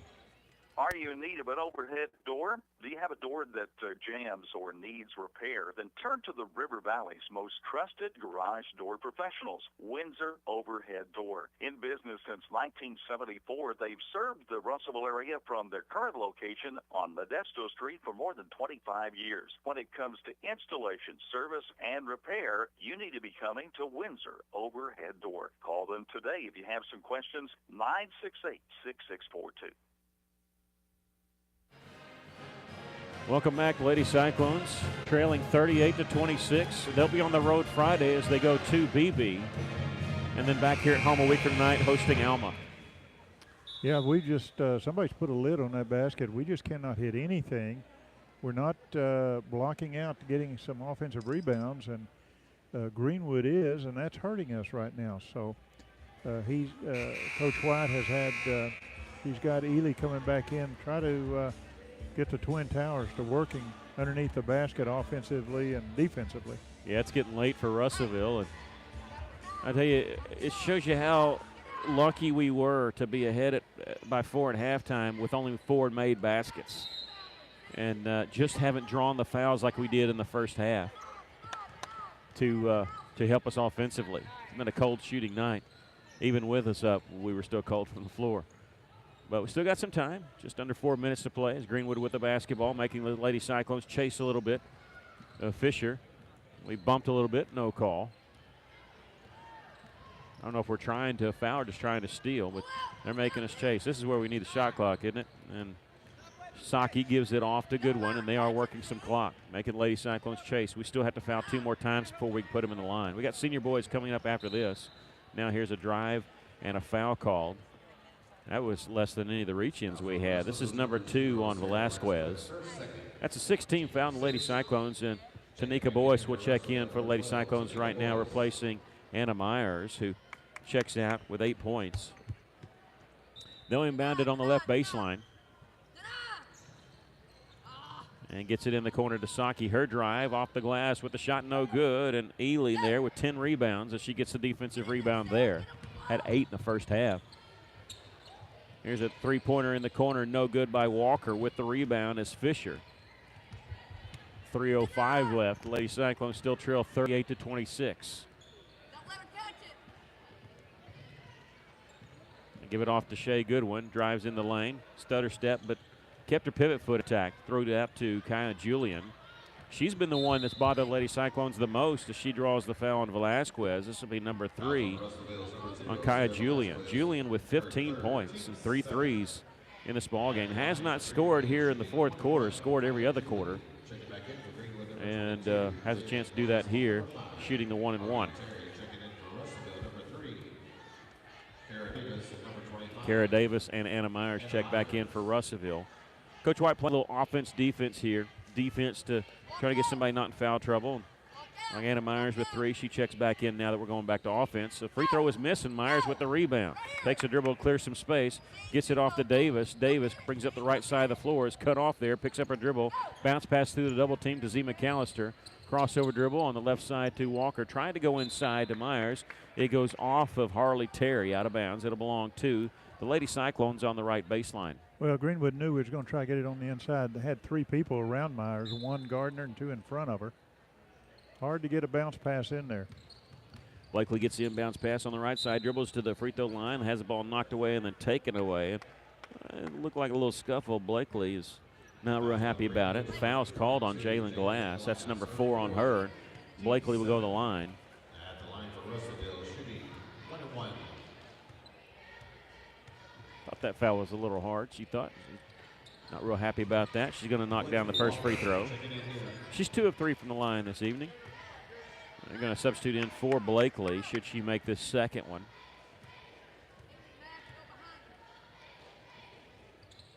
This one no good. Rebound is going to come to Harley Terry, and we're going to foul called on Michaela Ely. That'll be her second, so we'll walk it to the other end. Be a 1-and-1 for Greenwood.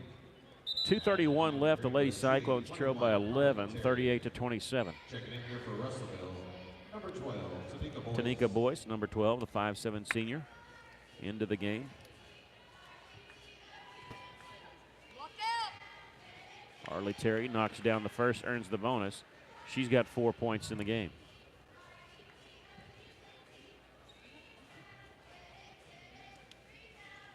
Second free throw also good. Lady Cyclones get another crack at Greenwood in February. It'll be at their place.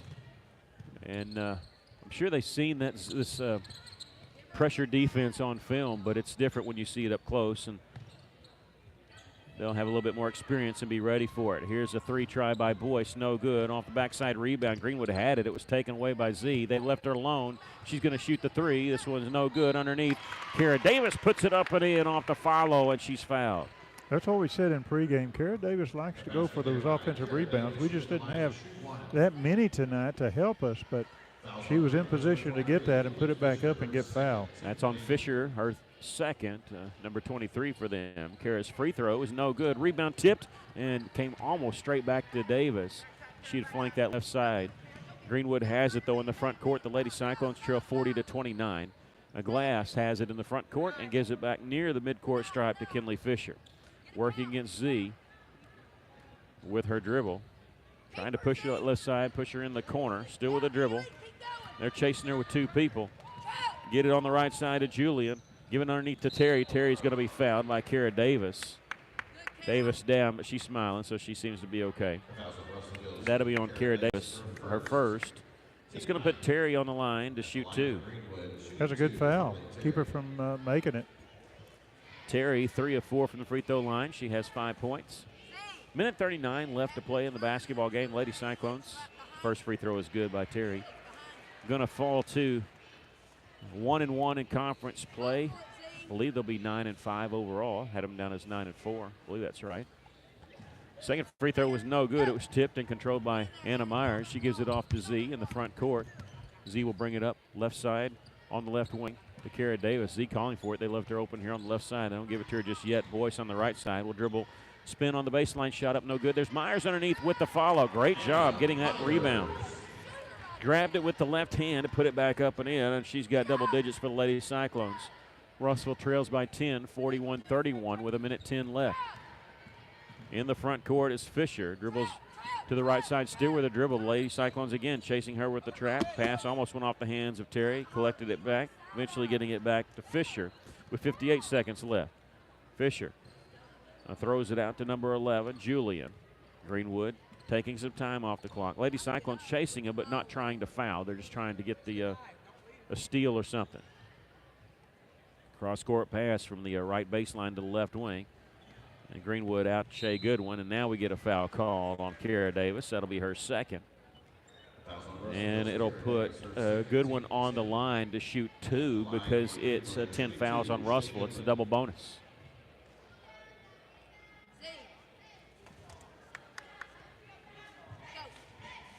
First free throw is good by Shea Goodwin. The Lady Cyclones shot 17 free throws in the first half and shooting near that many in the second half. Second free throw no good, but Glass gets the rebound. Boy, when it rains, it pours. They got a 11-point lead, and now whistle, and a foul is going to be called. Is this going to be on Davis also? It is. Yeah. That'll be her third. That foul's on Kara Davis. It's her third. 7 free throws for the Lady Cyclones here in the second half. And they've been ice cold, 1 of 7. Whereas in the first half, 11 of 17. First free throw by Goodwin is good. Matching their largest lead of the game. Lady Bulldogs lead by 12, make it 13 as she hit both of them. 44-31, half-minute left to play. Z McAllister in the front court. Dribbles to the left wing. Gets it to Kara Davis, top of the key, three-pointer, won't go. Rebound, Myers had it. It was knocked away by Boyce, same team. Myers goes to her, needs to get it, gets it to Boyce. Here's Ely, her shot won't go, and it's going to be lost out of bounds with 4 seconds left. Sorry, 14 seconds left. You can see that 1 in front of the 4. Coach White saying no foul. Play defense, just don't foul. Lady Cyclones, we said, fall to 1-1 in conference play. Greenwood improves to 1-1 in conference play. We thought this was going to be a tight conference. We know the Lady Cyclones probably in that top 4. Every game is going to be hard fought, though, and the Lady Cyclones lose this one by a score of 44-31. We'll take a break. You're listening to Lady Cyclone basketball in River Country, KCJC. With a little help from First State Bank, Nikki Graybill opens Soul to Soul Yoga in downtown Russellville. Every day, she helps people make it flexible, and we make it personal. With the latest online banking, financial products, and convenience you can count on. Every transaction, every interaction, every customer, every day. First State Bank, member FDIC. Stop by and see us, or visit fsbmybanks.com. Taking care of families. That's what the folks at C&D Drugstore have been doing in historic downtown Russellville for more than 6 decades when it comes to all your pharmaceutical needs. When it comes to compounding, special medicines, R.D. Walker and his staff are there to serve you. And most importantly, if you need delivery, if you need curbside pickup, you need C&D Drugstore on the corner of B and Commerce in downtown Russellville, a 60-year tradition. Hi, this is Carl Kirtley, Vice President and Commercial Loan Officer at Rivertown Bank, and we are so proud to sponsor local sports. We know that our young people will carry the fine values and discipline they learn in sports through the rest of their lives. Thank you to all of our customers, our friends, and neighbors for your business throughout the year. And please remember, the biggest impact you can make on our local economy is when you bank local. And local is what we are all about at Rivertown Bank. Member FDIC, Equal Housing Lender. Title insurance helps to protect your property from persons saying they own a part of it. You need to protect the biggest purchase and most valuable asset in your lifetime. Kearns Abstract, serving Johnson County for 40 years, now comes to Pope and Logan counties. Kearns Abstract is now open in Russellville. They can serve your needs for title closings and mineral searches in Russellville and all of Pope and now Logan County. Call them today at 755-4755. Kearns Abstract, 501 East B Street, Russellville, serving Johnson, Logan, and Polk counties. Welcome back. The Lady Cyclones lose it to Greenwood here by a score of 44-31. Just ice cold shooting for the Lady Cyclones. Too much defense for Greenwood. And you hit the nail on the head. It was defense by Greenwood. The Cyclones never could adjust as far as the passing and working the ball on the inside. And that was the key to the whole thing. We were ice cold. We were 1 of 14. From 3 points, and that was Z McAllister. We were 12 of 24. We 11 of 17 in that first half in free throws, and that's what kept us in the game. But then we were 1 of 7 in the second half, and that just didn't help us at all. So 12 of 24 overall. Greenwood, they just did a fantastic job from 3-point line. They were 7 of 22. They're going to shoot threes. and that's something we're going to have to work defense on. Second half, they were 11 of 14 from three-point lines or free throw lines, so they improved quite a bit. But you're right; it was the defense of Greenwood that was that made the outcome of this game. Yeah, the Lady Cyclones were led by Anna Myers, who did score 10 points in the ball game. Sarah Velasquez and Kara Davis each with 5 points. 4 points for Michaela Ely, who did have 10 rebounds. 3 points for Z McAllister, 2 points for Maddie Howerton, and 2 points for Blakely Walker. Greenwood scored 15 points in the game. Kylie Julian scored 15 points for Greenwood in the game.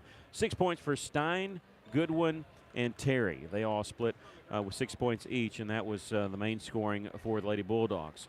I said, misspoke on our record. Our record is now 9-6 overall, 1-1 in conference play. Greenwood improves to 9-5 overall, and also 1-1 in conference play. Lady Cyclones can't feel sorry for themselves. They got to go on the road to face a good BB team, and that'll be Friday night about 6 o'clock, and we'll have that game for you right here on 102.3 and also on our YouTube channel here on Cyclone Booth.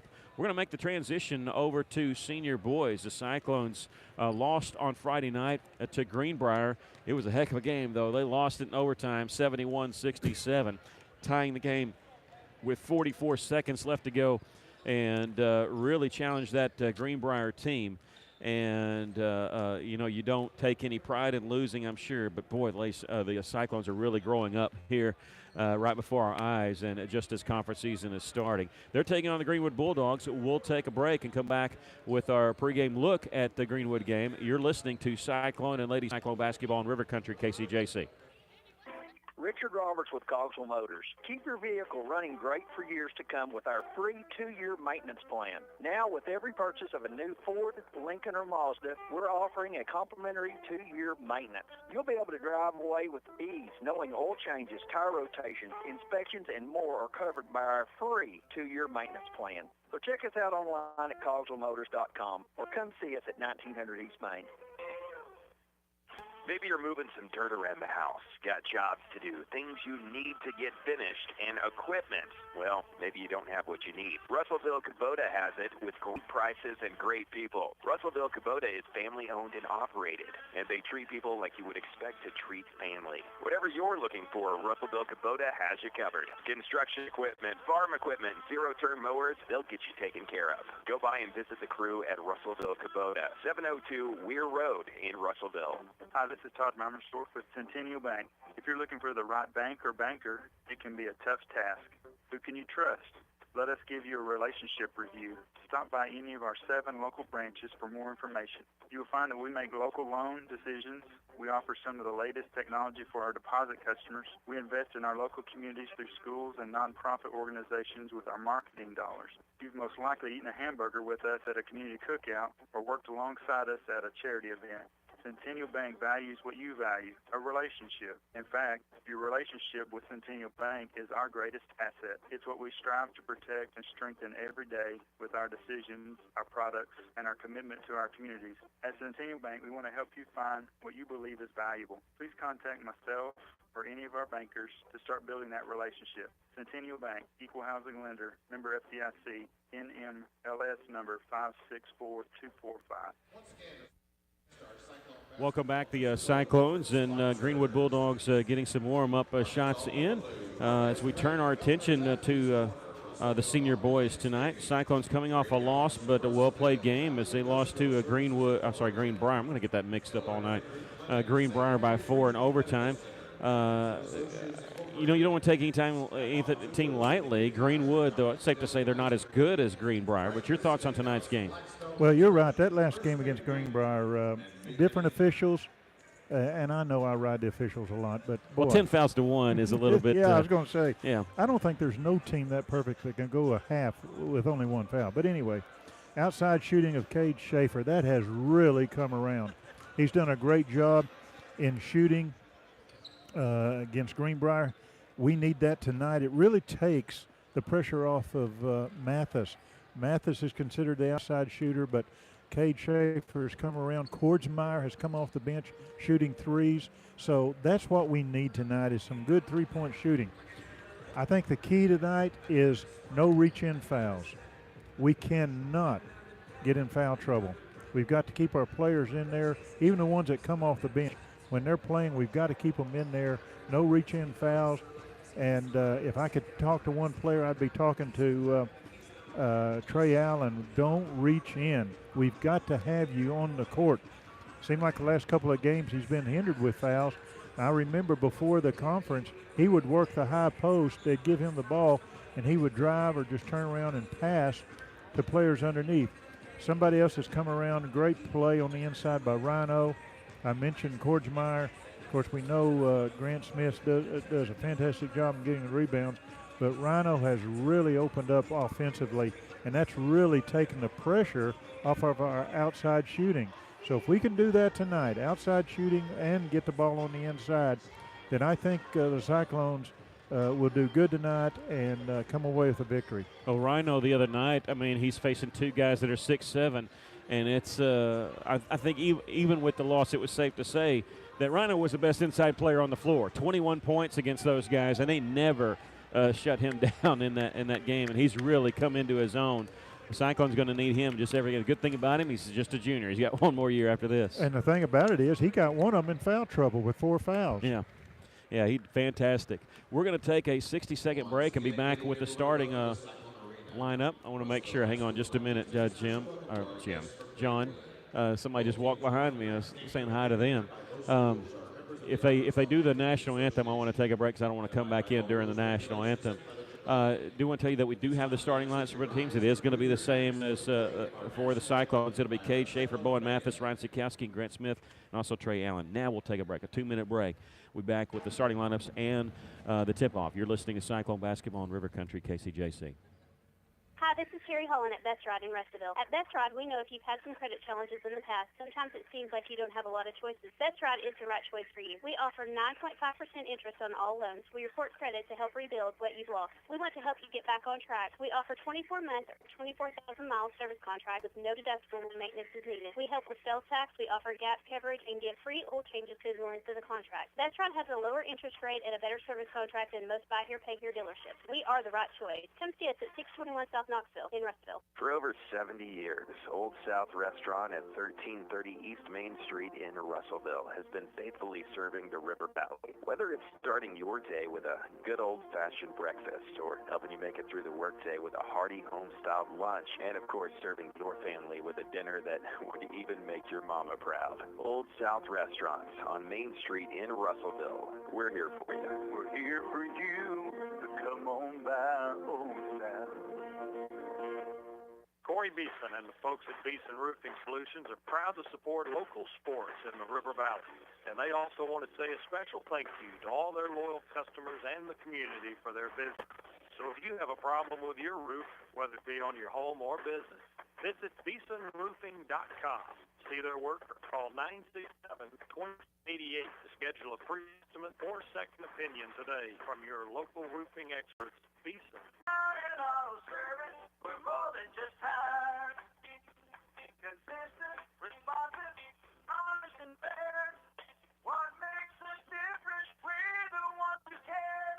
Trust our experience to know what you need. Professional and fast. See what we mean. Arkansas Tire and Auto Service. We're more than just tire. Arkansas Tire and Auto Service. 2304 East Main, Russellville. Welcome back. They've turned the lights off here as part of the introduction, as they do here for boys and girls action. And the boys are getting ready to get introduced. We'll give the starting lineup first for Greenwood. They're going to start off with 5'11 junior, number 2, Steve Stone. 6'1 junior, number 11, Cameron Hampton. Jace Garnes, he's a 6'1 junior. Jack Gaston, he's a 6'1 senior. And James Christian, a 6'1 senior, number 23. For the Russellville Cyclones, it'll be 6' junior Cade Schaefer, wearing number 5. 6'2", senior number 10, Bo Mathis. 6'4", junior number 12, Ryan Sikowski. 6'4", junior number 20, Grant Smith. And 6' sophomore, number 21, Trey Allen. Greenwood Bulldogs are under the direction of first-year head coach Donnie Husband, who came from somewhere, I think they said in Oklahoma is where he had coached before. Of course, Russell Cyclones coached by Kyle Pennington, assisted by Shelby Lewis. Russell's getting ready to get introduced right now. They're getting ready to put the spotlight on and kind of get excited. That's what they need to do. Greenwood's going to be in their road navy blue with gray and white trim. Russell in their home whites with red and black trim. Understand that Russell is at the services of Caleb Franklin, who is on crutches tonight. His right knee wrapped. It doesn't look like a cast or anything. We don't know how long they'll be without him, but definitely without him tonight. We're going to take a 30-second break, come back with a tip-off. You're listening to Cyclone Basketball in River Country, KCJC. Parents have a hard job. How do you feed the kids good food without breaking the bank? When you dine in at Steak and Shake on Saturday and Sunday, kids eat free with every $9 spent, and your food is always free to order. Steak and Shake on Park Drive. Steak and Shake's reward app makes saving super easy. Download the Steak and Shake Rewards app for free. Then order and pay from your device or smartphone, and every $50 that you spend, you get $5 in rewards. Steak and Shake on Parkway Drive. KCJC, Darknell, Russellville. You guys play the best country of all. River Country. KCJC. All right, ready for senior boys action. And Russell jumped a little too early, and then Greenwood didn't touch it either on the jump ball. So we're going to have to do it over. Never seen that before. Sikowski got up a little too quick. It's going to be tipped a couple times, and Greenwood controls it. We got to see Greenwood in the Cyclone Classic, but not against Russellville. A lot of motion. They play a lot of players, and their coach, well, just to be honest, he yells a lot. Not at the officials. He yells at his team a lot. So we might, even though we're opposite side of him, we might pick his voice up more than Coach Pennington. Yeah, he doesn't need a mic. No, he doesn't. Here's a pump fake put up, no good. Shot by number 20, Jace Garnes. Smith with the rebound. Grant Smith for the Cyclones. Russell on the attack. Sikowski has it on the right baseline, about 18 feet away from the basket. He starts his drive, and he's going to be called for traveling. He thought he threw the ball before, but they say, nope, you put the 2 feet down before you threw the ball away, and so or pass the ball off. So Russell turns the ball over on their first possession. Russellville opening up in a man-to-man. I think Greenwood did. I didn't get to really see it that quick, but both teams playing man-to-man. Cyclones trying to avoid going 0-2 at the start of the conference. Here's a little floater in the lane, and getting the bounce is Jack Gaston. He's a 6'1" junior, and Greenwood draws first blood, leading it 2-0. Sikowski about 18 feet away, but this time on the left baseline. Turns around and hands it off to Trey Allen, and I don't know what the call is. Oh, they're saying Trey Allen stepped out of bounds. He wasn't fully in bounds as he came around for the handoff. Oh. Yeah, the official blew the whistle, and he just pointed the other direction. We were confused on what the call was. And so I thought maybe a legal screen or something. And we couldn't figure that out because Sikowski had the basketball. Russell trailing 2-0. Greenwood on the attack. Christian, his runner on the right side is no good. Ball tipped around a couple times. Mathis has it, gives it off to Allen in the front court with a pass to Schaefer. Dribbling through traffic, leaves it. Bo Mathis trailing the play. Three-pointer won't go from the left wing. Rebound. Here comes Greenwood on a 2-on-1. A fake pass. Nice layup from the left side. Gaston hits it with the right hand. 4-0 lead for the Bulldogs. Trey Allen slows it up, gets it to Schaefer on the right side. And now on the baseline to Sikowski. Catching it using a screen was Mathis. Gets it back to Sikowski. Little give-a-go action. Nothing there. And what I mean nothing there, nothing open for Russellville. Russellville trailing 4-0 starting this game. Here's Sikowski. Ryan Sikowski. We call him Rhino because it's easier to say sometimes when we're in a hurry. Here's a three-point try by Allen's no good. Sikowski, beautiful position to get the rebound. And he draws the fouls. They pushed him in the back. That'll be on Jace Garnes. And that's the matchup we thought that Russell could exploit, and already Russell picking up a foul there. Inbounds pass comes to Smith into Rhino, and whistle a foul underneath. Well before the shot by Sikowski. This will be on Jace Garnes. That's his second, and now Coach Husband from Greenwood going to have to go to his bench. He'll bring in number 13, Evan Bartlett, a 6'4" sophomore. And he is in there to guard Sikowski. He's already got both hands on him. Off the inbounds pass. Great feed from Cade Schaefer. And Grant Smith hits the layup. I like what Grant Smith did. Did not put the ball on the floor. Just took it straight up. Cyclones trailing 4-2. On the right side is Bartlett. Lost the handle on it. Smith gets it in the front court to Allen, and he's fouled on his way to the basket. He's going to go shoot two. He almost crashed into the a student there for Russellville. Becca Bettenker, who's down there on field level, taking pictures. Trey going to free throw line. First free throw rims out. That foul called on number 23, James Christian. That's his first and their third. Second free throw is good. Makes one of two. The Cyclones trail by a point, 4-3. Steve Stone in the front court working against Cade Schaefer. Picks up his dribble. Gets the pass off to Christian. I'm going to mess that up. Left side to Stone.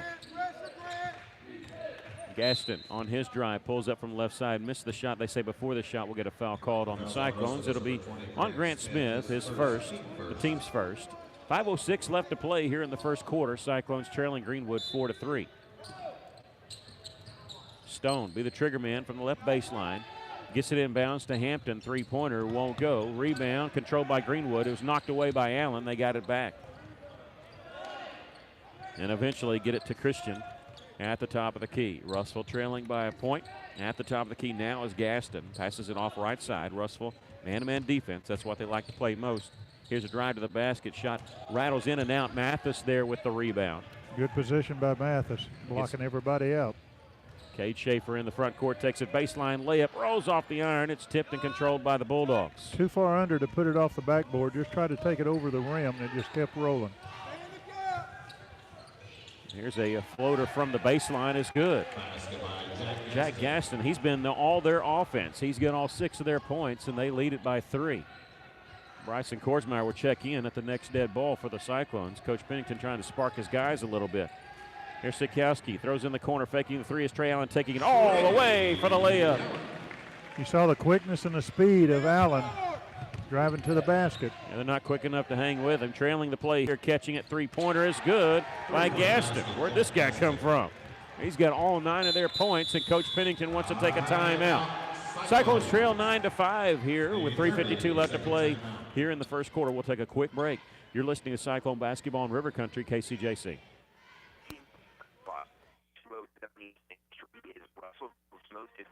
Car wash.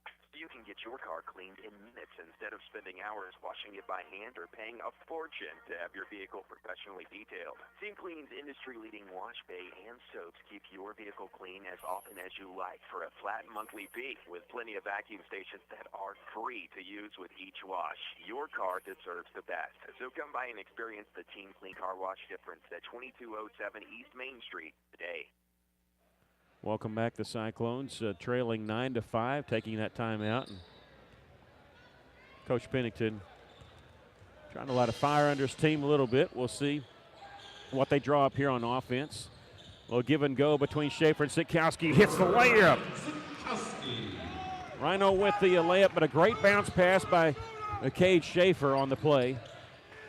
Russellville trails by 2 at 9-7. They work it in the lane, immediately throwing it back out to Bartlett. Garnes, number 20, he wasn't looking to score at all, even when he got in the lane. Little push-off, no call by number 2, Steve Stone. They get it to Garnes at the free throw line. He will take this one, and he gets the shooter's bounce. He hit off the back of the iron straight up and through. It's the first points for Greenwood by a guy not named Jack Gaston. Trey Allen on his drive, gets in the corner, get it out to Bryson Korsmeyer, checked in during that timeout, the 6'2 senior, wearing number 22. He's calling for it on the left side. They leave him open. Three-pointer, no good. Off the back of the iron. Good look. Just didn't go through, and off the rebound by Greenwood. We're going to get a foul called on Bo Mathis. That'll be his first and the team's second. Just wrong place, wrong time for Mathis. He was trailing the play, and he wasn't trying to play defense. He ran into the guy with the ball as he had stopped. So inadvertent, but it's a foul nonetheless. Russell going to pressure just a little bit in the backcourt with Cade Schaefer working against Stone and trying to give it off and dribbled into his own man, Evan Bartlett, who has it now. Working from midcourt, picked up by Bryson. Gets it on the right side to Cameron Hampton. Hampton will use a screen. Russellville does not make the switch. They got a double team going on Hampton. Give it off to Bartlett, back to Hampton on left side, now in the corner. Russell playing good defense, making him work the ball around. 11-7 our score. Greenwood too hot to handle as they threw it inside. Goes off the hands of Bartlett and out of bounds. I think one thing Coach Pennington told the ref, watch number 2, Steve Stone. He loves to push off when he's got the ball. Aaron Ligon, the junior, checks in for Greenwood. Also back in number 21, Jack Gaston, who has 9 of their 11 points. Greenwood leads at 11-7 here. 2:14 left to play here in the first quarter. Schaefer beats his man, takes it baseline. They double him, gives it off to Trey Allen. He'll drive it left side. A whistle, a charge is going to be taken by number 5, Ligon. And that'll be number 1 on Allen. Spencer Terry, number 3, the 5'10 junior, will check in for the Cyclones, replacing Cade Schaefer. Trey has to be careful with that because they know he likes to drive. He needs to pull up and just take a short jump shot, make that, and that will open up the inside even more. Stone picked up by Terry, working against him, gets it on the right side to Garnes. Now back to Jack Gaston. They go inside underneath to Garnes. Double team, nowhere to go. Faking 3 off the pass is Stone. He's the one you said, and we saw it too, a little push off. They didn't call anything earlier. We'll see if that works into the official's mind of Russell talking to him about that. With the basketball is Garnes, goes inside to Gaston. He puts up a floater, barely graces the iron. Off the rebound, put up no good. Bryson Korsmeyer fighting with the rebound. It's going to be lost, but picked up in the corner by Spencer Terry with the rebound. Great defense by the Russellville Cyclones. Terry, a little touch pass on the baseline to Sikowski. He's going to take it baseline underneath, and he stepped on the end line. Checking in for the Cyclones will be number 25, Red Atkins. He's a 6'4 senior. He'll be replacing Sikowski. Sikowski felt like he had the angle, and he came off not in a good mood. And the woman doing the scorebook is his mother, and she was looking at him, said, "You better not say anything bad." He was just a little frustrated with himself because I think the Russell guys realized, I think we're quicker. We can beat him off the dribble, but maybe because he didn't think he stepped out of bounds. That's a far away from where we are, so we weren't able to see it. Into the game for Greenwood, Dalton Russell. He's a 6'1 senior. Gets it inside. Now hitting the little floater is Gaston. Boy, Russell doesn't have an answer for him right now. 13-7 our score. Greenwood leading it. Under a minute to play here in the first quarter. Mathis catches it, dribbles in the corner, picks up his dribble, needs help. And he tries to throw it off Greenwood. They sidestep it, and they have it on the move. In the front court is Ligon. Stops at the right elbow, gets it on the baseline. And back out up top to Stone. And their coach, Husband, was hollering at them to slow it up. He wants to play for one shot. The ball was tipped in the back court by Mathis, and so Stone retreats to get it. And he has it in the front court with 13 now to shoot. Gets it to Ligon. Ligon stops on the left side. He has no place to go with 7 seconds. Gets it into Garnes. Garnes, runner, in and out, no good. Atkins with the rebound with 2 seconds. 1 second. He's going to fling it from beyond half court. Misses everything. We've come to the end of the first quarter. We'll take a break. The Cyclones trail Greenwood 13-7. We'll take a break. You're listening to Cyclone Basketball on River Country KCJC. Founders Athletic Corner for high performance athletic sport for quality athletic wear and apparel. Features Under Armour, North County, Oak Stock, New Balance, Asics, Top, Keen, and many, many more. Fellners invite you to make them your first stop. With more than 50 years combined experience, the familiar faces at Fellners can help you with all your athletic needs. Fellners Athletes Corner, 2320 West Main, Russellville, open 9:30 until 6 Monday through Saturday. Hey, it's Drew Mitchell for Lakeside Oral, Facial, and Dental Implant Surgery. Lakeside is really proud this year to be sponsoring our local sports all throughout the River Valley. They're committed to the area. It's just another way they show that. When you're in the market for dentures, wisdom teeth, or whatever the case may be, remember Lakeside Oral, Facial, and Dental Implant Surgery. Check out their website at lakesideoffs.com. Lakeside Oral Surgery, helping make the broadcast of local sports throughout the River Valley possible. Welcome back as we start the second quarter. Russellville trailing 13-7. We're already back to action, so we're going to try to pick up everything as we go. Spencer Terry, Bryson Korsmeyer, Cade Schaefer, Red Atkins, and in the game for the first time, number 15, Nicholas Carter, 6-foot junior. Bryson Korsmeyer catch the pass from Carter, missed a three-pointer, and we're going to have a foul called on Greenwood as they undercut Nick Carter underneath.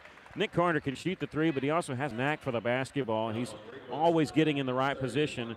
There he draws a foul on Mark Johnson, the 6'1 senior. That'll be his first and the 14th foul on Greenwood. Yeah, Nick Carter had position for that offensive rebound, and they just tuck his legs out from under him. Nick on the left side in the corner, still working left side. Kordsmeyer at the top of the key. On the right side now to Terry. Russell trailing 13-7. Early going second quarter. Carter had to go to the ground to save the basketball. Jump ball be called. It'll belong to Greenwood. You know, Kordsmeyer has shot 2 threes and just barely missed it. He needs to keep shooting. He's not off that much, and that touch will come to him during the game. Sometimes when you miss a couple, you start thinking about it a little too much. And we'll see if they start passing up open shots. Yeah, that's the worst thing you can do is think about it. Yep. Just go ahead and shoot. Greenwood with the basketball after the jump ball call. A minute into the second quarter. They lost the basketball, Hampton did.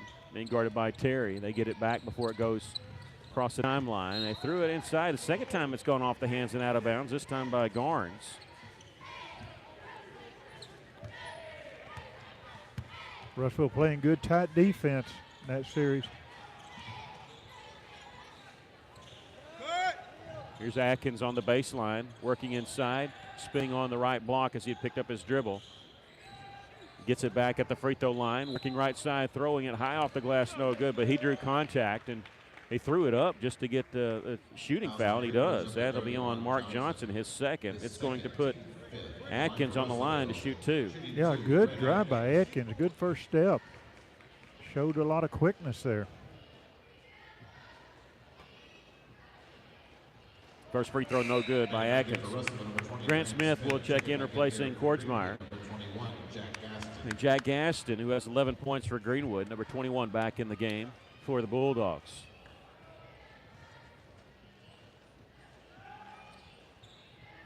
Second free throw is good by Atkins. He hit them both. 13-8 our score. Cyclones trail by 5. In the front court is Christian. Gets it left side now to Garnes. Back up top to Christian. It's picked up by Schaefer. Tries to spin away from Schaefer. Russell looked like they were coming with a double team, but it was just Grant Smith overplaying the passing lane there. Russell now a little bit more traditional zone. Trying to change it up a little bit. 6:10 left to play here in the first half. Russell trailing 13-8. They get the ball on the right elbow to Gaston. He's turned. Spencer Terry tried to tie him up. Didn't get the call. Flung up a shot, no good. Underneath, Greenwood has the rebound. They throw it out on the right elbow to Christian. Now in the lane, Gaston catches it, puts it up and in from about 10 feet away. And Greenwood player in there was in there for about 12 seconds. I had the same thought. I thought, man, they're not calling that, and that's fine. Here's a three-point try, no good by Terry. Rebound tipped out, and let's see, Greenwood has it. It's a 2-on-1. Bounce pass to Gaston, jump stop left side, layup good. Jack Gaston has 15 points of the Greenwood Bulldogs, 17 points. And they lead at 17-8. Grant Smith at the top of the key. Backdoor cut by Terry. He's not there. Atkins, double team, needs some help. Turnaround jumper, decides to shoot it, and he draws contact. He'll go to the line to shoot 2 here, and this will be on number 20, Jace Garnes. That's his third. And Atkins going to go to the free throw line. He's 1 of 2 from the line this evening. You like what Atkins is doing on the inside, drawing those fouls. First free throw was good by Atkins.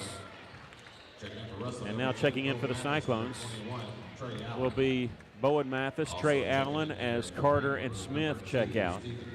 Should Atkins make this one, Sikowski will check in for him.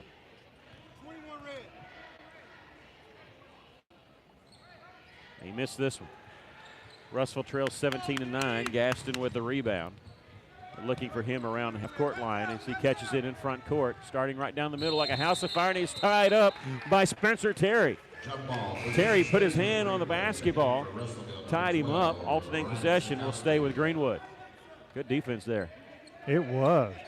Ryan Sikowski and Coach Shelby Lewis is trying to say they got the last jump ball, and we'll see. It is white basketball. Good job by the Cyclone coaches. Yeah. We didn't have to go to a video review. They didn't have to throw the red challenge flag, did they? Not one bit. So it'll be belong to, so it's an even bigger play by Spencer Terry. And The Cyclones have the basketball trailing by 8. Trey Allen, Cade Schaefer bring it up the floor for the Cyclones. Allen on the right side, going to use the screen. They make the switch, double team on him. Skowski's open underneath. They couldn't get it to him. Spencer Terry catches it, three-pointer. Good! Spencer Terry knocks down the three.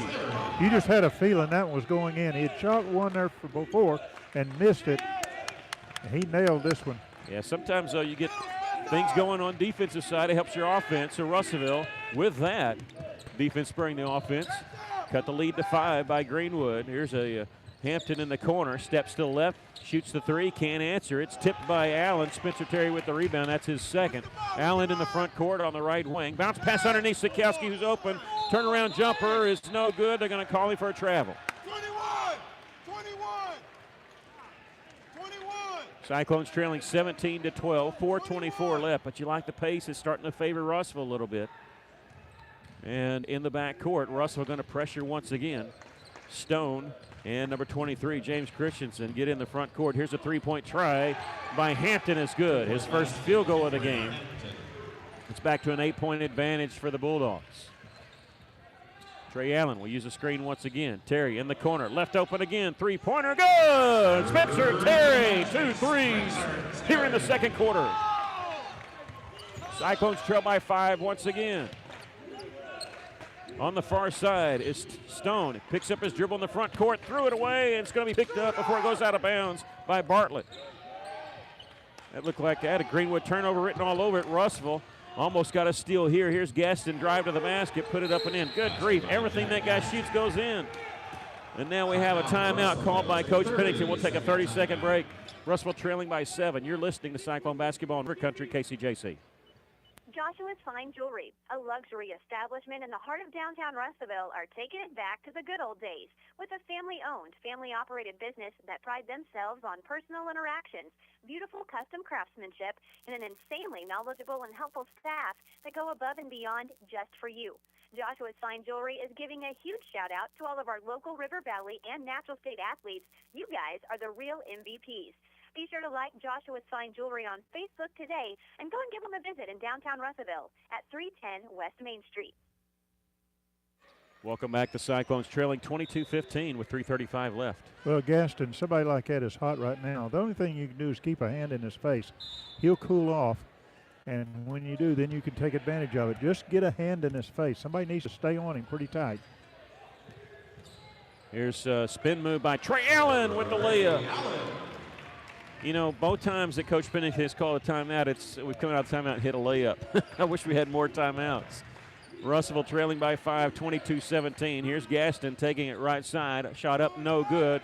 With the rebound, losing it was Russellville's, picked up by Allen. And Allen in transition gives it to Cade Schaefer. Bounce pass underneath to Mathis. Turnaround jumper, rolls in, and he's fouled.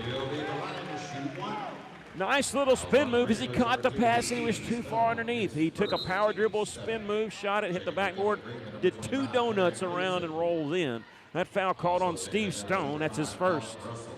That's a great move by Schaefer. You think he took that after his dad?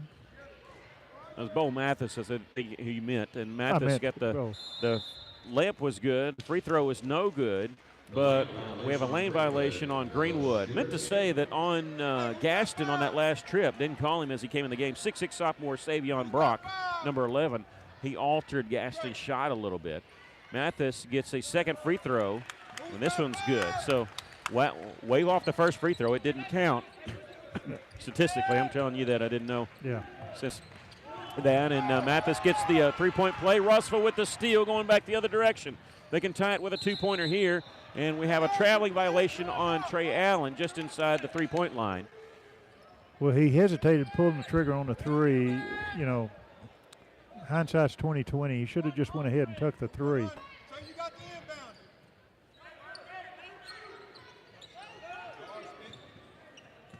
Russellville trailing 22-20 in the front court, double team without a dribble. Stone. And let's see, a timeout's going to be called by Husband as Stone was really close to a 5-second violation. We'll take a quick 30-second break. Russellville trails by 2. You're listening to Cyclone Basketball in River Country, KCJC. Did Did you know if your roof isn't maintained regularly, you could void the warranty on your existing roof?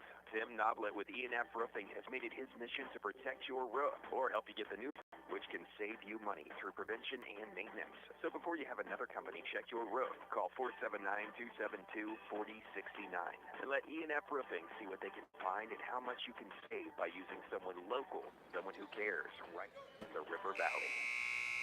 Welcome back. The Cyclones trail by 2, 22-20, and Donnie Husband, the coach for Greenwood, calling that timeout to avoid a 5-second violation. Inbounding it right in front of us is Aaron Ligon, and he gets it inbounds in the front court to Dalton Russell, 6'1", senior. Back to Ligon, number 25, working against Mathis. His drive jump stop in the lane, threw it out to Stone, number 2. They're working around right side. 2:27 left to play. Nice backdoor cut. The shot partially blocked. Russell missed the shot, and we have a foul called on the Greenwood Bulldogs. Is this on Dalton Russell?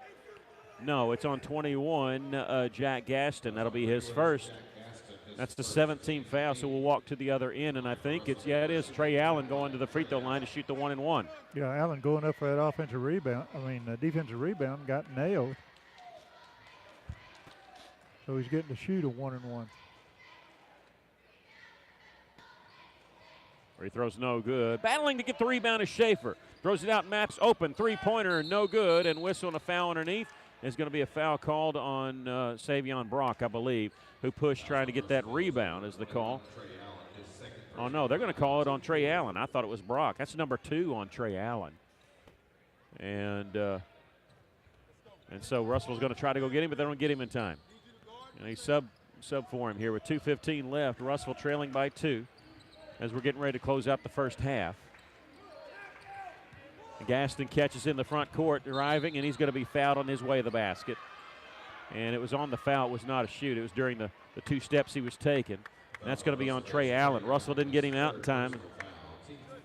And so he comes out, and Grant Smith comes in for him. Russell inbounded on the baseline. Just wasn't quick enough. Grant Smith was trying to get to the scores table. Couldn't quite do it. So we've seen the last Trey Allen for the rest of this first half. Here's a pull-up jumper by Gaston. He's human. He missed that one, but the ball comes right back to him at the free throw line. Gets it in the corner now to Russell. Russell picks up his dribble, needs help. Gets it number 13, Bartlett. Out on the left side to Ligon. Ligon starts his drive, cut off by Terry. Needs some place to go. Bounce pass to Stone on the right side. And now here's a runner by Gaston. Little kind of a hook shot. He's got 19 points as he knocked that down. Minute 39 left. Here's Terry, open corner, three-pointer. No, this was a little short. Came right back to where he was standing, but it's going to be rebounded by Bartlett. Long pass down the floor. It's going to be intercepted by Mathis. Mathis in the front court. Gets it to Cade Schaefer. He's going to slow it up. Hits the trailer, Spencer Terry. They're going to work at baseline now. On the left block to Mathis. Lost it going up. Got it back to Grant Smith. Russellville here with 1:15 left to play first half. Trails by 4. And now what? We got an illegal screen called against Russellville. This is going to be on number 11, Savion Brock. That's his first. 16 foul on the Cyclones. And so turnover goes over to Greenwood. They're going to inbound it on the far side. Cyclones trailing by 4 with 1:13 left to play here in the first half. Gaston, Russell's had no answer for him. He's got 19 of their 24 points. He's number 21 for Greenwood. Ligon gets it just to the free throw line, and a shot knocked down by Evan Bartlett. His first basket of the game. Schaefer brings it up right side of the floor. The Cyclones trailing by 6. He'll pull up, three-pointer from the top of the key, in and out, no good. Savion Brock with the follow, putting it up. It rolls off the iron, but he's going to go to the free throw line. Savion, a 6'6 sophomore, played in the JV game and had a dunk flat-footed on that, and it wowed the crowd. That's the second foul on Steve Stone. Savion will shoot 2, has not scored in this game. His first free throw is on the way, and no good. You're allowed to play 5 quarters a night, so you can play a mixture of varsity and JV as long as it doesn't exceed 5 quarters. Unless you go into overtime, then that does not count as a quarter. Second free throw by Brock is on the way. It's no good, too. Well, Schaefer trying to get the rebound as he tried to chase down. Didn't. Greenwood has it. It's almost a steal by Grant Smith after the fact. But Greenwood in the front court. And this is Caleb Ligon. Passes it off on the left side to Bartlett. And now back to Ligon. At the top of the key, Russell going to shoot the 3. This one no good. Brock with the rebound. And he's fouled. not by Caleb Ligon, but Aaron Ligon, a junior, and Savion Brock now holding his eye. I think he had a finger in the eye on the play. And this will be on Ligon, his first, as we said. But Savion still, he's bent over back underneath Russellville's goal. If he has to come out, Russellville put somebody in to shoot free throws for him. And I don't know if he got in the eye or punched in the nose. Sometimes when you get punched in the nose, your eyes water a little bit. He's starting to walk to the other side. And he will shoot the 1 and wide, so he is going to stay in the game. 31 seconds left to play here in the first half. Russellville trailing by 6. That's going to be tough. Shoot free throws after being poked in the eye or hitting the nose, whatever. Missed this one, and I said 1 and 1. It was a 2-shot foul because they're in the double bonus.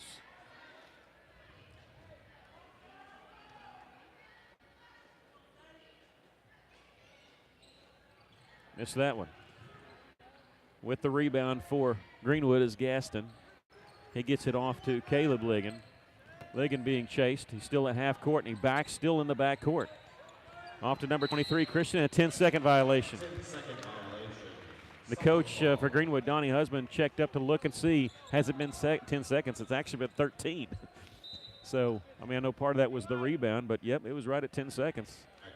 And so Russellville can play for one shot here. Trey Allen checks in for the Cyclones, replacing Spencer Terry. Trey with 3 personal fouls, so he's got to be careful. If he does drive to the basket, he can't go all the way because you don't want to pick up that 4th foul. Braden Stein, a sophomore post player, is in for Greenwood.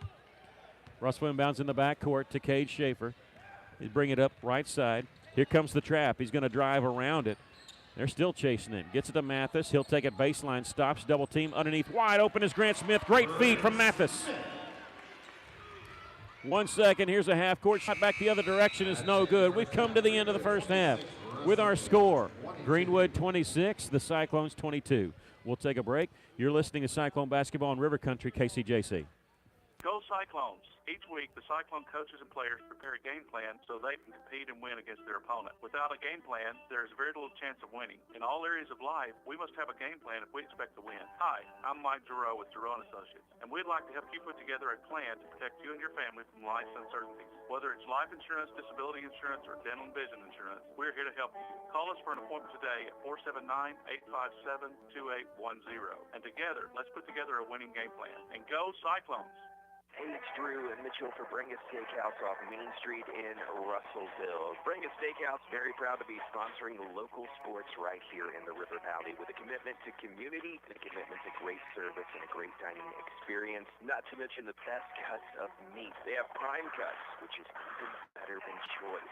Check out the sirloin, especially. Best sirloin, in my opinion, in the River Valley, possibly the world. Bringus Steakhouse in Russellville, help making possible the broadcast of our local athletics in the River Valley. Do you ever look at those beautifully decorated homes and rooms online and wonder, how do they do it? Whether it's one room or your whole house that needs a makeover, come by 2011 East Parkway Drive and let Janice at Parkway Furniture show you what your home could look like with quality brands like Mayo and Flex Steel and tons of different colored fabrics and patterns, plus unique furniture that can match what you already have in your home or totally transform your living space. Come by 2011 East Parkway Drive in Russellville or phone 890-9059 for a free consultation. How many times have you had to go without your heating or your air unit when you needed it most? Your family's freezing or sweating and they look to you for relief. You call someone and they say it's going to cost an arm and a leg to fix. Do you really feel like you have a choice? Well, now you do. Call Tony at Arkansas River Valley Heating and Air at 479-964-4004 for a free second opinion from a guy you can trust to take care of you and your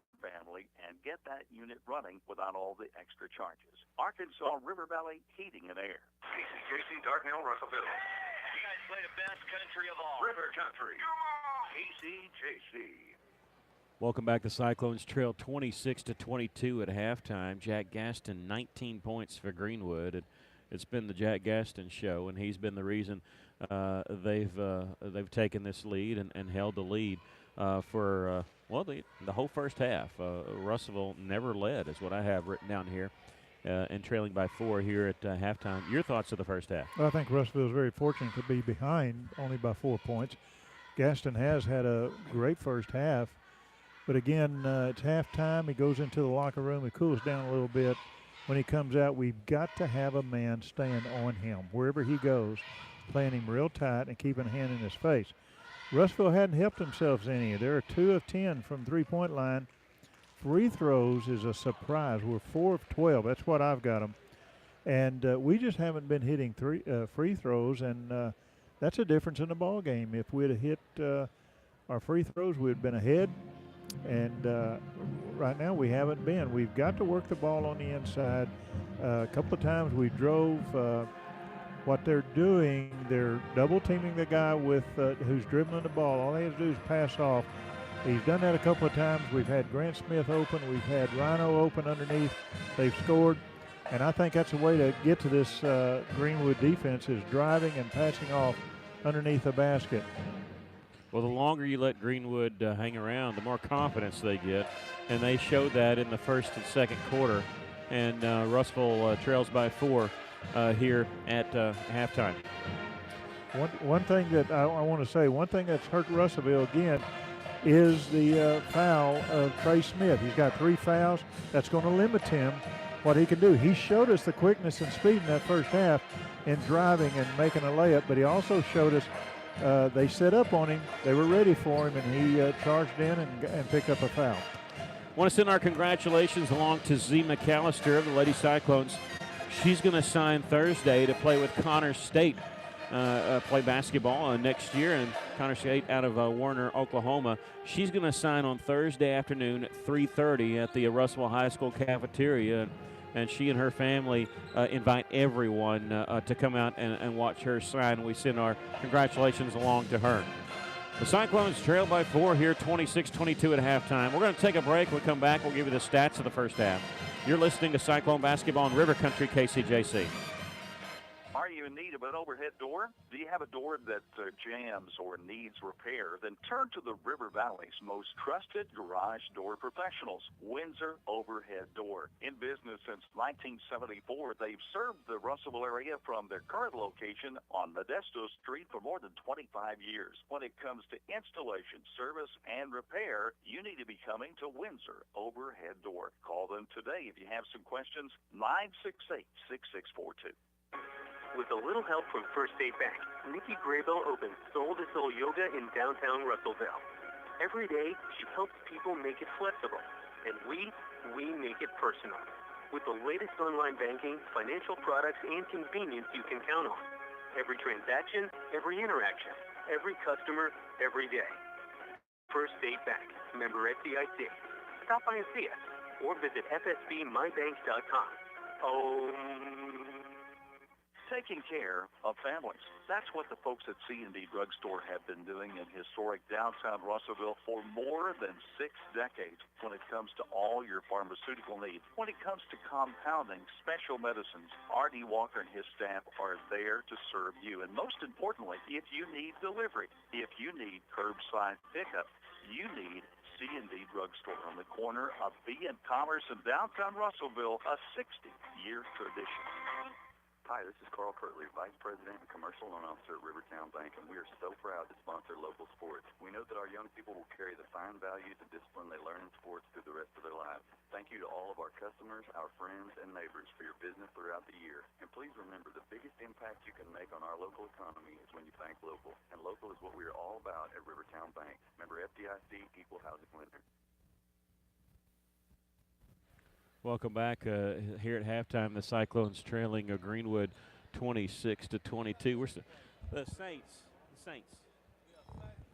Sorry, we're talking to Robin about the football playoffs. We couldn't figure out where the Eagles are going. That's important when you're talking to Robin. We got to figure this stuff out. In that first half, leading the way for the Cyclones was Spencer Terry. He had 6 points on 2 threes, 5 points for Trey Allen, 4 points for Grant Smith. Yep. 3 points for Bowen Mathis, 2 points for Ryan Sikowski, and 2 points for Red Atkins. For Greenwood, easy to figure their scoring. 19 points for Jack Gaston, 3 points for Cameron Hampton, and 2 points each for Evan Bartlett and Jace Garnes. Russellville didn't have much of an answer, but they hung in there, and they only trailed by 4. Cyclones and Lady Cyclones will be on the road on Friday as they travel to BB. We'll be on the air a little bit before 6 o'clock with the girls' game, and the boys' game will follow. Russell's next home game, it doesn't get any easier. I mean, you go on the road to BB, and then you come back home a week from tonight as they host Alma. And the Airedales are always a good three-point shooting team. And Russellville, you got to be looking at these conference standings. There is no conference tournament. You got to look at conference standings, and the top 4 go to state. That's it. I still think that's not fair. I think the top 6 should go to some sort of regional or just put them in state. But, because you're at the mercy of how tough your conference can be. Every conference sends 4. Well, some conferences are tougher than the other. And so, but that's the hand they've been dealt, at least for this year and next. So Russellville's got to look at getting one of those top 4 spots. And they really need to come back and pull off a victory here, because when you don't want to give up any games, but when you're looking at it, you think, okay, we got to take all our home games and maybe split on the road or something like that. You try to work it out. But when you're actually in the game, you try to win them all. And that's Russellville's still got a chance here. They only trail by 4, and hopefully the shots will be falling as we start the second half. We're going to take a 60-second break, and then we'll come back with the second half. Russellville trailing 26-22. You're listening to Cyclone Basketball in River Country, KCJC. Title insurance helps to protect your property from persons saying they own a part of it. You need to protect the biggest purchase and most valuable asset in your lifetime. Kearns Abstract, serving Johnson County for 40 years, now comes to Pope and Logan counties. Kearns Abstract is now open in Russellville. They can serve your needs for title closings and mineral searches in Russellville and all of Pope and now Logan County.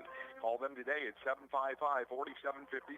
Kearns Abstract, 501 East B Street, Russellville, serving Johnson, Logan, and Pope counties. Richard Roberts with Cogswell Motors. Keep your vehicle running great for years to come with our free 2-year maintenance plan. Now, with every purchase of a new Ford, Lincoln, or Mazda, we're offering a complimentary 2-year maintenance. You'll be able to drive away with ease knowing oil changes, tire rotation, inspections, and more are covered by our free 2-year maintenance plan. So check us out online at CogswellMotors.com or come see us at 1900 East Main. Welcome back. We're getting ready to start the second half. It'll be Greenwood basketball as Russellville trails by 4. On the floor for Russellville is the original starting lineup in Schaefer, Mathis, Sikowski, Smith, and Allen. Allen, of course, with 3 personal fouls, so he has to be very careful as we start the third quarter. And Russellville pressuring and almost getting a 5-second count as we start the second half.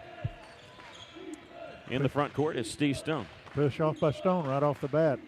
I'm surprised the ref hadn't caught on yet.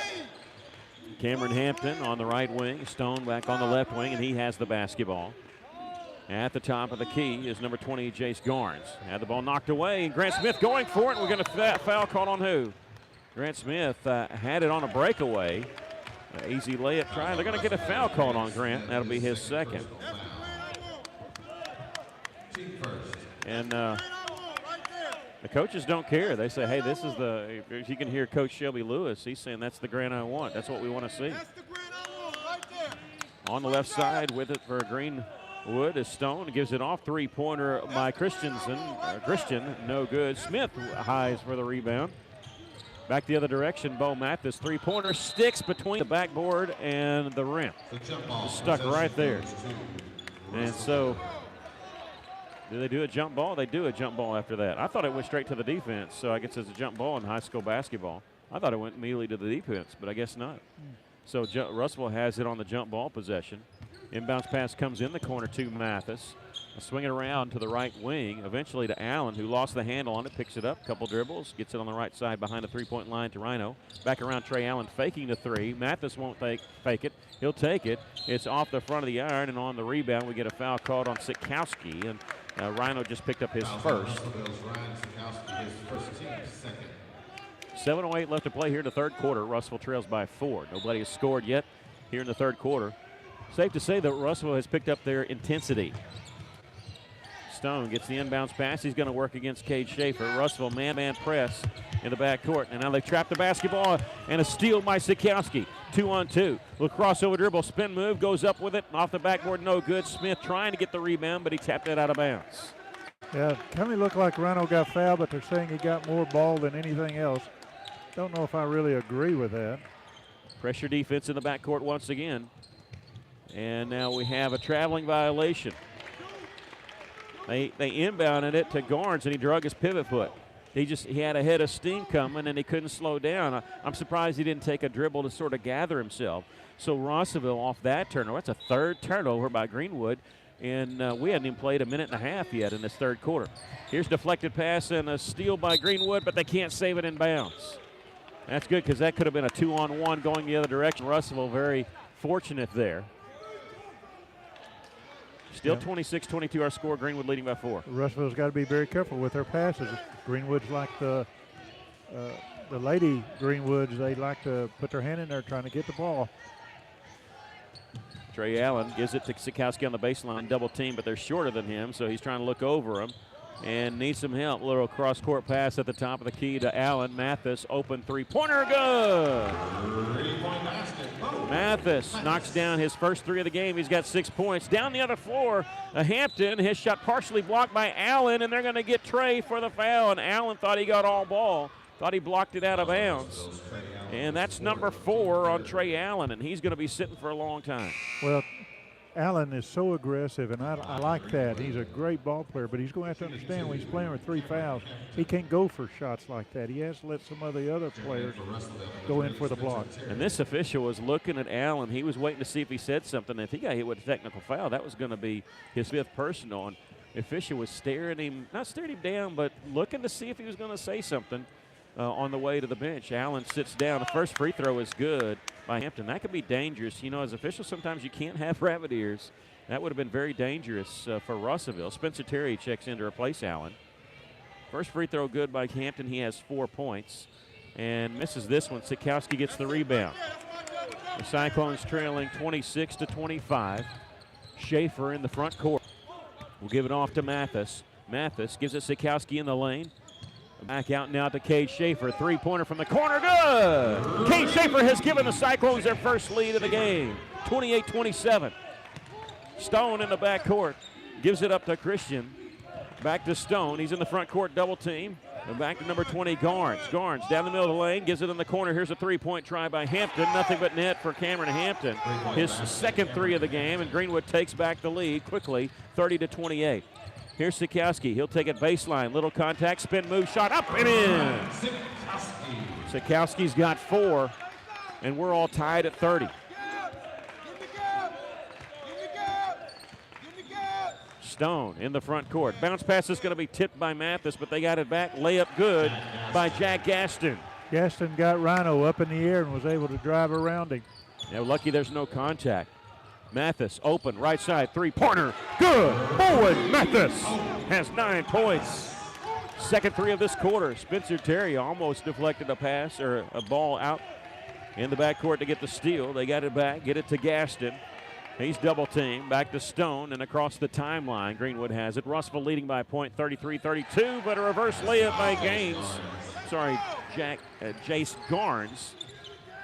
It gives Greenwood back their 1-point lead. 4:45 left to play third quarter. This game's picked up its pace, and it's scoring now. Nice move inside by Sikowski. Missed the shot, but he's going to draw the foul. And a great feed in by Grant Smith there on that. He was looking for Sikowski on that right block. And that foul's going to be on number 21, Jack Gaston. That'll be his second. And put Sikowski to the line for the first time.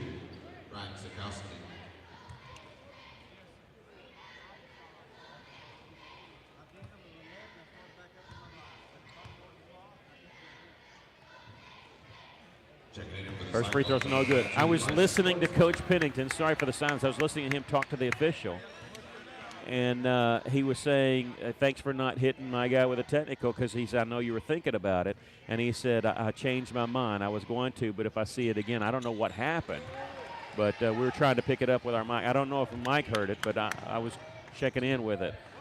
Rhino makes the second free throw. We're tied once again at 34. Greenwood with the basketball. 4.5 to play here in the third quarter. At the top of the key for the Bulldogs is Stone. Gives it up on the left side to Jack Gaston. Gaston working against Bryson Korsmeyer, who's in. Gaston drive, high off the glass, no good, little strong there. Greenwood keeping it alive underneath, going back up and putting it up and in is Garnes. He's got 6. And the Bulldogs lead by 2, 36-34. Just unable to block out on that offensive rebound. Here's Cade Schaefer. Gives in the corner to Korsmeyer. They left him open, but he had to kind of move to the right to catch it back to Schaefer. Three-pointer from the corner won't go. Rebound out to the free throw line, controlled by Stone. Ahead now, spin move by Christian. Gets it to Gaston at the top of the key, and he traveled with the basketball. Picked up his pivot foot, which is okay to pass it, but he set it back down quickly. And so that's a turnover favor of Russellville. Red Atkins, number 25, 6'4" senior, will check in for Cyclones, replacing Sikowski. Couple substitutions coming in for Greenwood. Number 5, Dalton Russell. Also number 25, Aaron Ligon. Number 23, Christian, is back out. And they were almost playing it as they pull out Gaston. They're almost playing him only when Sikowski's in there, if you've noticed. Here's Korsmeyer on the left wing. Gives it up to Bo Mathis. Back to Korsmeyer, still working that left side. Nearing the 3.5-minute mark here left to go in the third quarter. Korsmeyer taking it baseline, double teamed out. Atkins was open but won't take it. He's going to drive inside, flings it off the backboard, no good. With the rebound is Mark Johnson, and he'll give it off to Stone. The Cyclones trail by 2 here, 36-34. 3:18 left to play here in the third quarter. Stone backs it back out. Korsmeyer was guarding him but giving him enough room there. On the right side is Russell. Has not scored in this game and gets it to the top of the key to Mark Johnson. Now left side to Steve Stone. Here's Ligon. He pulls up, misses everything, and it's going to be rebounded by a Greenwood cheerleader. Was that a three-point? Nope, it was just inside. That's what I thought. Cyclones can tie it with a basket here. Cade Schaefer. Draw some contact, no foul call. Good, that could have gone either way, so I'm kind of glad they didn't blow the whistle. Mo Mathis open from the corner, three-pointer, no good. Rebound tipped up in the air, controlled by the Bulldogs. Garnes almost went to the floor, had to put his hand down. His pass intercepted by Mathis, missed the layup, and a late foul call, but a good call as they got him on the arm. His layup was short because he got hacked across the arm, and he was almost like looking like, are you going to call that? That's number 2 on Ligon. I think Greenwood was just surprised they didn't get called right off the bat. That's going to be 2 shots for Mathis. Free throw is no good. Check it back in for Greenwood, number 11, Cameron Hampton, along with number 1, Caleb Ligon. 2:33 left to play here in the third quarter. Russell trailing by 2. Mathis now 1 of 2 from the free throw line. Has 9 points, now 10 points in double figures as he hits the second of 2. And Russell trails by a point, 36-35. Mark Johnson still in the backcourt with Caleb Ligon. Pass ahead to Garnes. In the corner now. Hampton steps to the side, 3 points and air ball. Mathis with the rebound for the Cyclones. He's going to bring up the floor himself, trailing everybody. Between the legs dribble, eventually get it on the left side to Spencer Terry. Feeds Atkins on the baseline, double team, out Mathis. Fakes the 3, drives inside. Back to Atkins on the baseline. Spin move.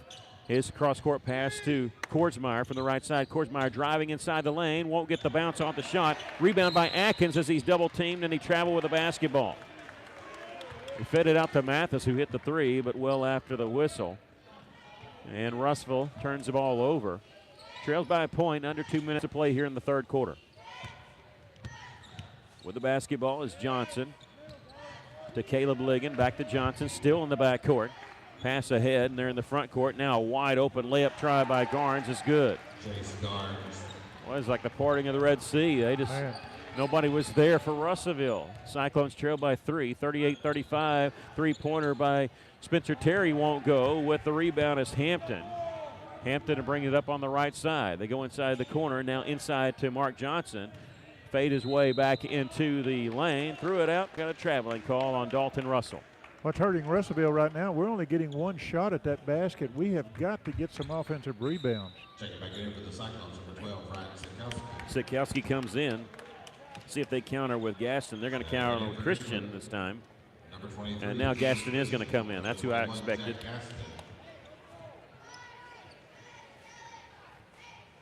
Minute 22 left to play third quarter. Russellville trails by 3, 38-35. It's Schaefer, Korsmeyer, Mathis, Sikowski, and Terry on the floor for Russellville. Schaefer in the corner. Korsmeyer open. Three-pointer won't go. Backside rebound controlled by Greenwood's Caleb Ligon. Ligon gets a pass in the front court and then back to Ligon near the top of the key. Nice backdoor cut. Layup is no good. They missed the layup. Sikowski with the rebound. Boy, he stepped away just in time. Then his pass is going to be intercepted by Hampton. Hampton tries to fling it to Christian too hard, and trailing the play was Kordsmeyer. He gets the steal. Bryson's pass off to Schaefer. In the corner to Terry. And now they got on the right block too. Sikowski backs his way in. Turnaround jumper rolled out, but well before the shot will get a foul called on Greenwood. This is going to be on number 21, Jack Gaston. You know, if he's their best offensive player, why do they have him guarding Ryan Sikowski? Because Sikowski has just forced him to pick up his third foul. I don't understand that. Inbounds pass comes to Rhino. Left side three-pointer by Kordsmeyer, no good. Long rebound, though, controlled by Mathis. Gets it back to Kordsmeyer. His drive underneath. He kicks it back out. They reverse it around, faking the three as Mathis. Shot up, no good. He knew it as soon as he shot it that he missed it. Christian gets the rebound for Greenwood. The Cyclones trail by 3 here with 20 seconds left to play third quarter. Greenwood content to play for one shot, but Russell going to come out and challenge him a little bit, make him work for it. Picking up his dribble is Christian, and here's going to be a steal by Mathis. Mathis, a 2-on-1, coming in from the left side. Double team, flings it up, gets it over the rim, and good. What a play by Bowen Mathis. He's got 12. Russell within a point, 1 second. Greenwood's not going to get a shot off. Coming down the floor was Caleb Ligg, and he didn't realize that the time was running out. We've come to the end of the third quarter. Russell trails by a point. You're listening to Cyclone Basketball on River Country, KCJC. Hi, this is Todd Meimersdorf with Centennial Bank. If you're looking for the right bank or banker, it can be a tough task. Who can you trust? Let us give you a relationship review. Stop by any of our 7 local branches for more information. You will find that we make local loan decisions. We offer some of the latest technology for our deposit customers. We invest in our local communities through schools and nonprofit organizations with our marketing dollars. You've most likely eaten a hamburger with us at a community cookout or worked alongside us at a charity event. Centennial Bank values what you value, a relationship. In fact, your relationship with Centennial Bank is our greatest asset. It's what we strive to protect and strengthen every day with our decisions, our products, and our commitment to our communities. At Centennial Bank, we want to help you find what you believe is valuable. Please contact myself or any of our bankers to start building that relationship. Centennial Bank, Equal Housing Lender, member FDIC, NMLS number 564245. Welcome back. One more quarter of play. The Cyclones trail by a point, 38-37 to start the fourth quarter. Greenwood will have the basketball. It's Spencer Terry, Cade Schaefer, Ryan Sikowski, Grant Smith, and Trey Allen. Allen in there with 4 fouls. He's got to be very careful. They're going to start the fourth quarter, see how long he can go with 4. And number 11, Hampton, just drug his pivot foot. I was wondering if they're going to call that. They did. They get the travel. That's a good call. Russell can take the lead here with a basket. Trey Allen. He's got to be careful. He can't even drive to the basket because if he does, he's going to have to make sure he pulls up and hits a jumper because he doesn't want to get a charge call. He has it in the corner after taking the pass from Terry. He'll start a baseline drive, pump fake underneath, double team, throws it out. Terry's able to retreat and get it. Cade Schaefer, three-pointer from the left side is no good, but the rebound comes back to him near the top of the key. Russellville getting an extra possession. Trey Allen, three-pointer won't go, but getting the rebound is Grant Smith, feeding Allen. Left-handed layup is good. That's what he's most effective is cutting through the middle and getting the layup. And as you said, he's got to be careful right now with 4 fouls. And a great feed by Grant Smith, and Russell's taking a 1-point lead, 39-38. Hampton threw it away. It goes in the backcourt. Cade Schaefer picks it up. Coming in, layup is good. Cade Schaefer with the layup. I don't know if that's a ball thrown away or the guy that's going to get the ball just fell down. Yeah, I think he did fall down. I think that was the problem for Greenwood. Russell leads by 3. Now we have a hand check foul called on Cade Schaefer. This will be his first. Russell leads at 41-38.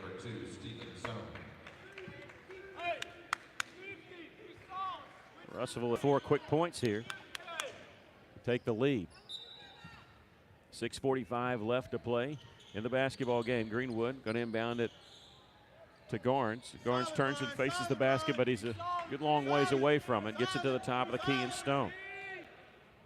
Stone directing traffic. He wants to move his offensive guys around. And he takes 2 dribbles. He picks up his dribble and needs some help. Nice backdoor cut here. Layup is good by number 23, James Christian. And now here's a steal off the inbounds pass. Hampton. Russell threw it away. Just got a little careless there. Cyclones lead by a point, but Greenwood with the basketball here. At the top of the key is Hampton. And he backs it back out. 41-40 our score. The Cyclones lead it with 6:04 left to play in the game. On the right side is Hampton, number 11, gives it up to Jack Gaston, who's only scored a bucket since the second half started. He's got 21 in the game, though. Flashing a high post, they don't get it to him. At the top is Steve Stone. Greenwood taking their time, slowing this down. They are working their offense around. They're not playing a stall game. Here's Gaston, shot high off the glass and in. Good grief. Everything that guy's throwing up is going in. And he's literally throwing it up. He didn't shoot that ball. He threw it up there. Greenwood leads by a point. Grant Smith gets it to Terry in the corner now to Allen. Looking inside for Sikowski. Here's Schaefer underneath. A bounce pass. Tried to get Sikowski, never got to him. It was intercepted by Jace Garnes. 42-41 our score. Greenwood leading. 5:13 left. And if they're going to run a lot of time off the clock, every possession matters for Russellville. And Greenwood content to take their time. Making Russellville get out on them. At the top is Jace Garnes. Russellville only 4 fouls, and now we have an illegal screen call against Greenwood. This will be on number 21, Jack Gaston. That's his fourth. That's his fourth personal foul. Team fourth. And the 14th foul on Greenwood. Number 13, Evan Bartlett will check in, and Gaston will have to be out. This is the first time they've had to play Gaston or play Sikowski with Gaston on the bench, and we'll see how that works for Greenwood. Our coach was upset at Gaston for the illegal screen. Trey Allen on the right side. Russellville trails by a point. Stop and go. Takes it all the way. Left-handed layup is good. Good thing for that. They didn't step in front of him. And Allen is just giving Russellville the lead at 43-42. 4:30 left to play in the basketball game. Steve Stone working against Cade Schaefer. Watch the 5-second call, but he does get the pass off, but it's going to be deflected and intercepted by Sikowski. Russellville leads at 43-42. 4:17 left. Schaefer in the corner to Allen. Allen's going to slow it up. Mathis will check in at the next dead ball. Allen, they're out to challenge him. Just a little flyby there by Cameron Hampton. Steps inside the three-point line. 18-footer won't go. Cameron Hampton with the rebound for Greenwood. Russellville still with a 1-point lead at the 4-minute mark. 43-42. Evan Bartlett gives it off to James Christian. Christian looking for that backdoor cut. It wasn't there. Kept his dribble. Pass goes off the hands of Bartlett. Grant Smith has it coming in left side. Layup no good because he was fouled by James Christian. That'll be his second. And Grant Smith will go to the free throw line to shoot 2. And that was a good basket, but a great steal by Grant. Yeah, it went just barely off the hands of Evan Bartlett. Grant had hands quick enough there to grab it. And he had the angle. Even though it's a 1-on-2, he had the angle. Hits the first free throw. And Russellville's lead's been extended to 2 at 44-42.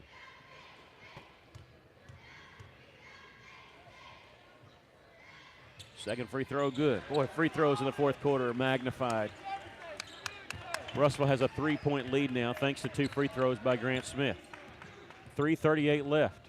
Stone uses a screen to get in the front court and gives it off to Christian. He drives and misses the layup. There with the rebound. Christian rips it away from Allen. Underneath, the layup is good by Garnes. Good pass there by Christian. Garnes has 10 points. Russellville's lead is cut down to 1 once again. Allen at the top gives it to Sikowski. Turn around underhand flip to Cade Schaefer. 3:13 left. Mathis has it. Still with his dribble. Takes it all the way. Baseline jumper is good. Bowen Mathis with 14 points. Long pass down the floor. And it looks like they're going to get up layup try, and they do, and Garnes cashes in. They caught Russellville napping a little bit. The Cyclones lead is 1 at 47-46 with 2:52 left. Yeah, Russellville didn't hustle back down on defense, and that's twice Greenwood's done that tonight. Allen turns around, faces the basket, starts his drive, layup, no good, follow shot, put up and in. Trey Allen knocked it in. They tried to draw a charge. The acting job wasn't good enough to fool the official. That's not going to win an Academy Award. Remember, Trey Allen with 4 fouls, so that would have been big had that call been made by the official. Russellville leads at 49-46 with 2:21 left. We got a tangle here the other direction, and what happened? Trey Allen is just drawing a foul call on number 13, Evan Bartlett. Two players hit the deck, and they had, I don't know what happened. I just saw two guys tangled up on the ground. That'll be number 1 on Bartlett.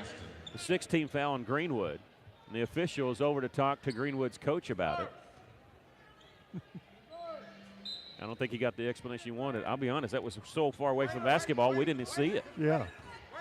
Russell's lead is 3, 49-46 with 2:14 left. Allen on the right side will use a screen. Take it left side layup. It was tipped up in the air, but he's able to get the rebound. Gives it off to Mathis, and now Mathis is going to be fouled. This is going to put him on the line to shoot the 1-and-1. That's number 3 on Stone. Reaching, fouling him. Allen went up, and I don't know if he lost it or if it's tipped from his hand, but it went straight up in the air and hit the backboard. He came down with it. Uh-oh. We might get to see a technical foul here. It's coming. Yeah, and if you're an opposing coach, you don't want to get a technical foul in a 3-point game. You better watch it. Oh, it's close. It was close. If this game was a blowout either way, I guarantee we'd have a technical foul right now. 2:05 left. Mathis' free throw is good. Well, I wasn't saying anything because I wanted to hear the official, but it was coming. He's got 15 points, does Mathis. He's 3 of 4 from the line. Make it 4 of 5. He hits them both. He's got 16. Russell leads at 51-46. 2:02 left to play in the basketball game. This is their largest lead of the game. At the top is Hampton, pulls up 3-pointer, misses everything. It'll go out of bounds. Nice shielding job by Grant Smith. And Greenwood was trying to say it was partially tipped. And we have a timeout called by the Bulldogs. Russell leads at 51-46. We'll take a break. Minute 51 left. You're listening to Cyclone Basketball on River Country KCJC. Maybe you're moving some dirt around the house, got jobs to do, things you need to get finished, and equipment. Well, maybe you don't have what you need. Russellville Kubota has it with great prices and great people. Russellville Kubota is family-owned and operated, and they treat people like you would expect to treat family. Whatever you're looking for, Russellville Kubota has you covered. Construction equipment, farm equipment, zero-turn mowers, they'll get you taken care of. Go by and visit the crew at Russellville Kubota, 702 Weir Road in Russellville. Well, Greenwood taking a timeout there. They were trying to tell the official that they thought that last 3 was partially tipped, but 2 officials talked about it, said no, it's Russellville basketball, but Greenwood calling a timeout anyway. It's been a battle, but Russellville leading by 5. It almost feels like it's a 10-point lead because it's been so hard to get. But with a minute 51 left, Cyclones and the Bulldogs each with 3 timeouts. And Coach Pennington sending his team out on the floor, expecting a full court press from Greenwood. That's what he's talking to him about, and that's what they're getting here. Any foul on Greenwood would be a 1-and-1 try for Russellville. Mathis going to be the trigger man. Cannot run the baseline. He's looking to get the ball in bounds. He gets it to Cade Schaefer after faking one way and going back the other direction. Gives it back here on this side. This is a Trey Allen now. He dribbles in the front court. Russellville 3 timeouts if they get in trouble. Get it out to Bo Mathis. Russellville's lead is 5, working some time off the clock. There is a reach in the ball, knocked out of bounds, and last touch by Russellville. But he was reaching around him. Should have been a foul. Minute 34 left, and Greenwood has it. Cyclones lead is 5. Inbound pass comes to Steve Stone, and who does Greenwood go to? Jack Gaston has 23 points, but only has 4 here in the second half. Has not had the hot hand. They go to him on the right side, working against Grant Smith. Backs his way in, shoots it over. Smith, no good. And a late foul call, but they're going to get the foul call on Grant Smith, and this will put Gaston on the line to shoot 2. That will be on Grant Smith, his 3rd, the 5th team foul on Russellville, but it's a shooting foul nonetheless. And Gaston, for all his 23 points, this is his first trip to the free throw line.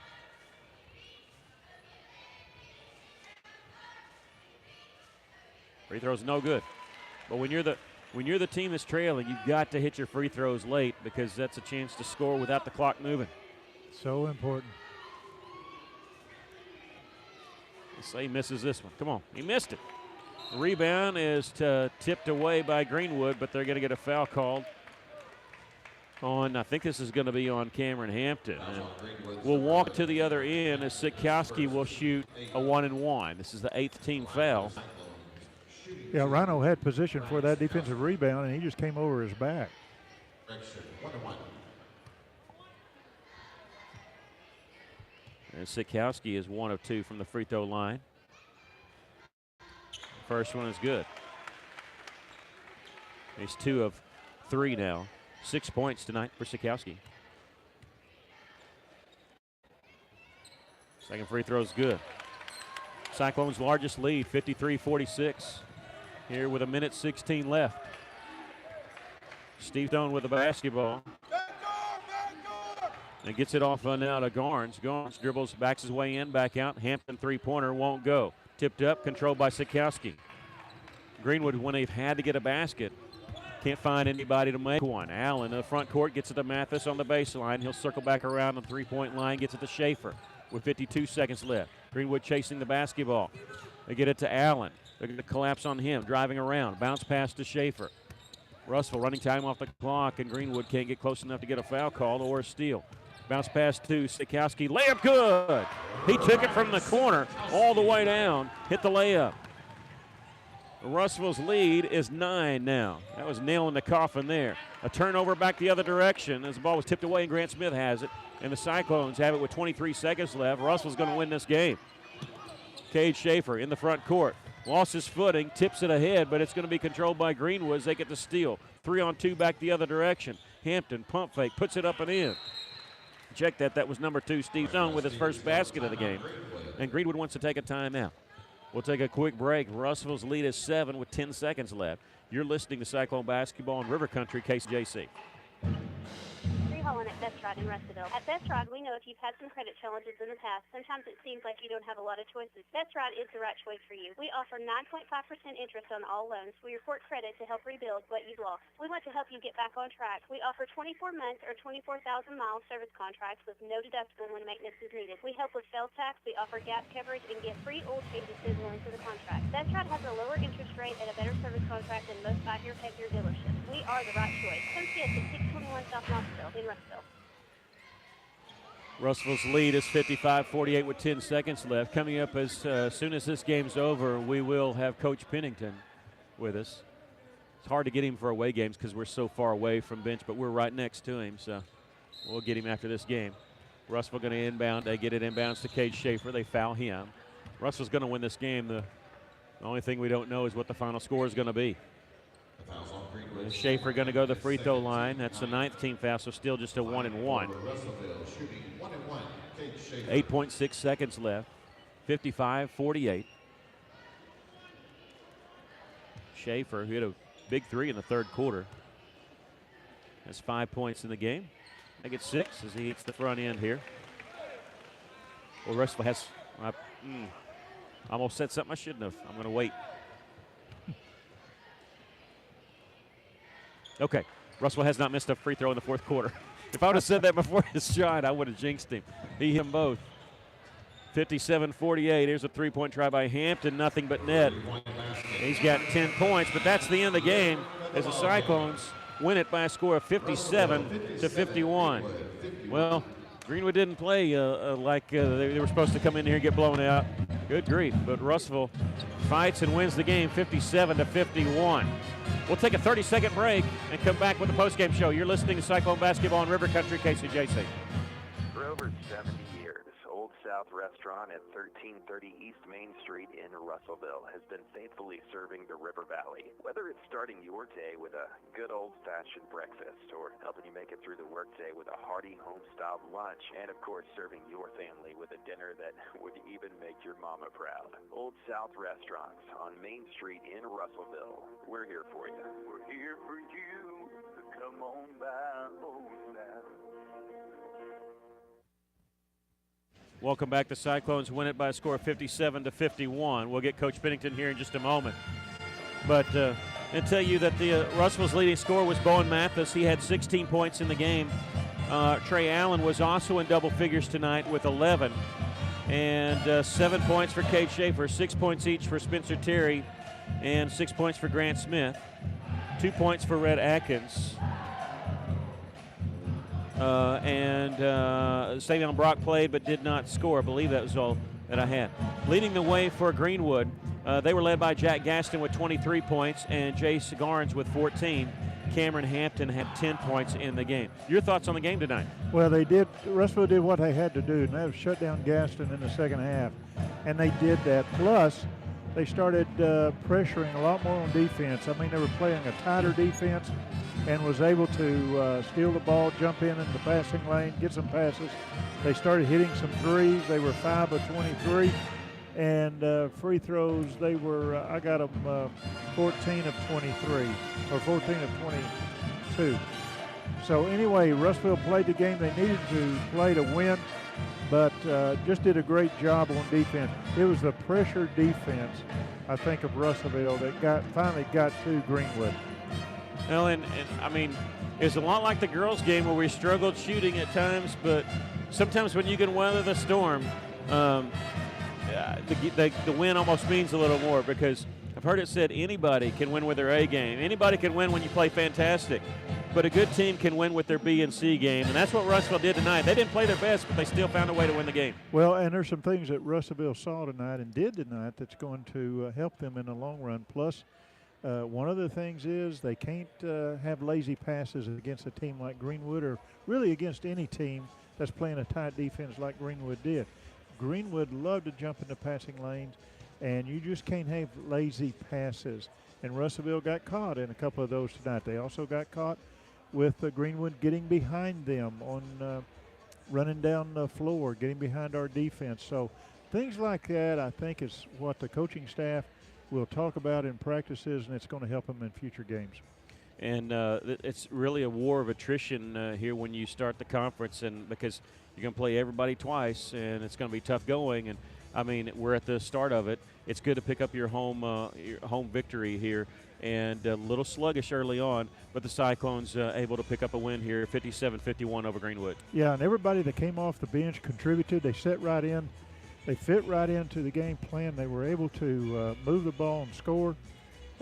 Greenwood tried to do some defense, a full court defense against the Russellville, but Russellville was able to break the press and bring the ball down and make some free shots at the very end. So just an overall great game by the Cyclones. I think we're going to be unable to get Coach Pennington before we sign off, but I do want to go run through the scores real quick, just the leading scores for Russellville, because I thought I'd left somebody off. I couldn't figure out who I'd left off. They were led by Bowen Mathis with 16 points tonight. He is our Phil Wright Autoplex player of the game. 11 points for Trey Allen. Pretty impressive when you figure he had to play in foul trouble a good part of the night. Ended with 4 fouls and played a long time with 4 fouls. He picked up his 4th foul in the third quarter. Ended up with 11 points. 9 points for Ryan Sikowski. 7 points for Cade Schaefer. 6 points for Spencer Terry. 6 points for Grant Smith. And 2 points for Red Atkins. Savion Brock got in the game, did not score. Bryson Korsmeyer got in the game, did not score. And Russellville Cyclones moved to 1-1 in the conference, and Greenwood falls to 0-2 in conference play. Well, we hope you enjoyed tonight's broadcast of Russellville Cyclone and Lady Cyclone basketball. Our next broadcast will be Friday night as we travel to BB. We'll be on the air a little bit before 6 o'clock for the girls matchup, and then the boys will follow. We want to send a special thank you to John Henderson, our engineer for tonight's broadcast, for keeping us on the air with all the troubles we have. Does a fantastic job. Appreciate you, John.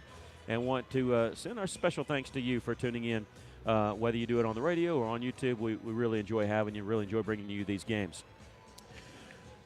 We want to say that this is River Country KCJC. It's your home for Cyclone sports all season long. Once again, we'll give you our scores. The Russellville Cyclones 57 and the Greenwood Bulldogs 51. For John Henderson and Aaron Duval, I'm Mickey Duval reminding you, if you're out on your bike tonight, as always, do or what? So long, everybody.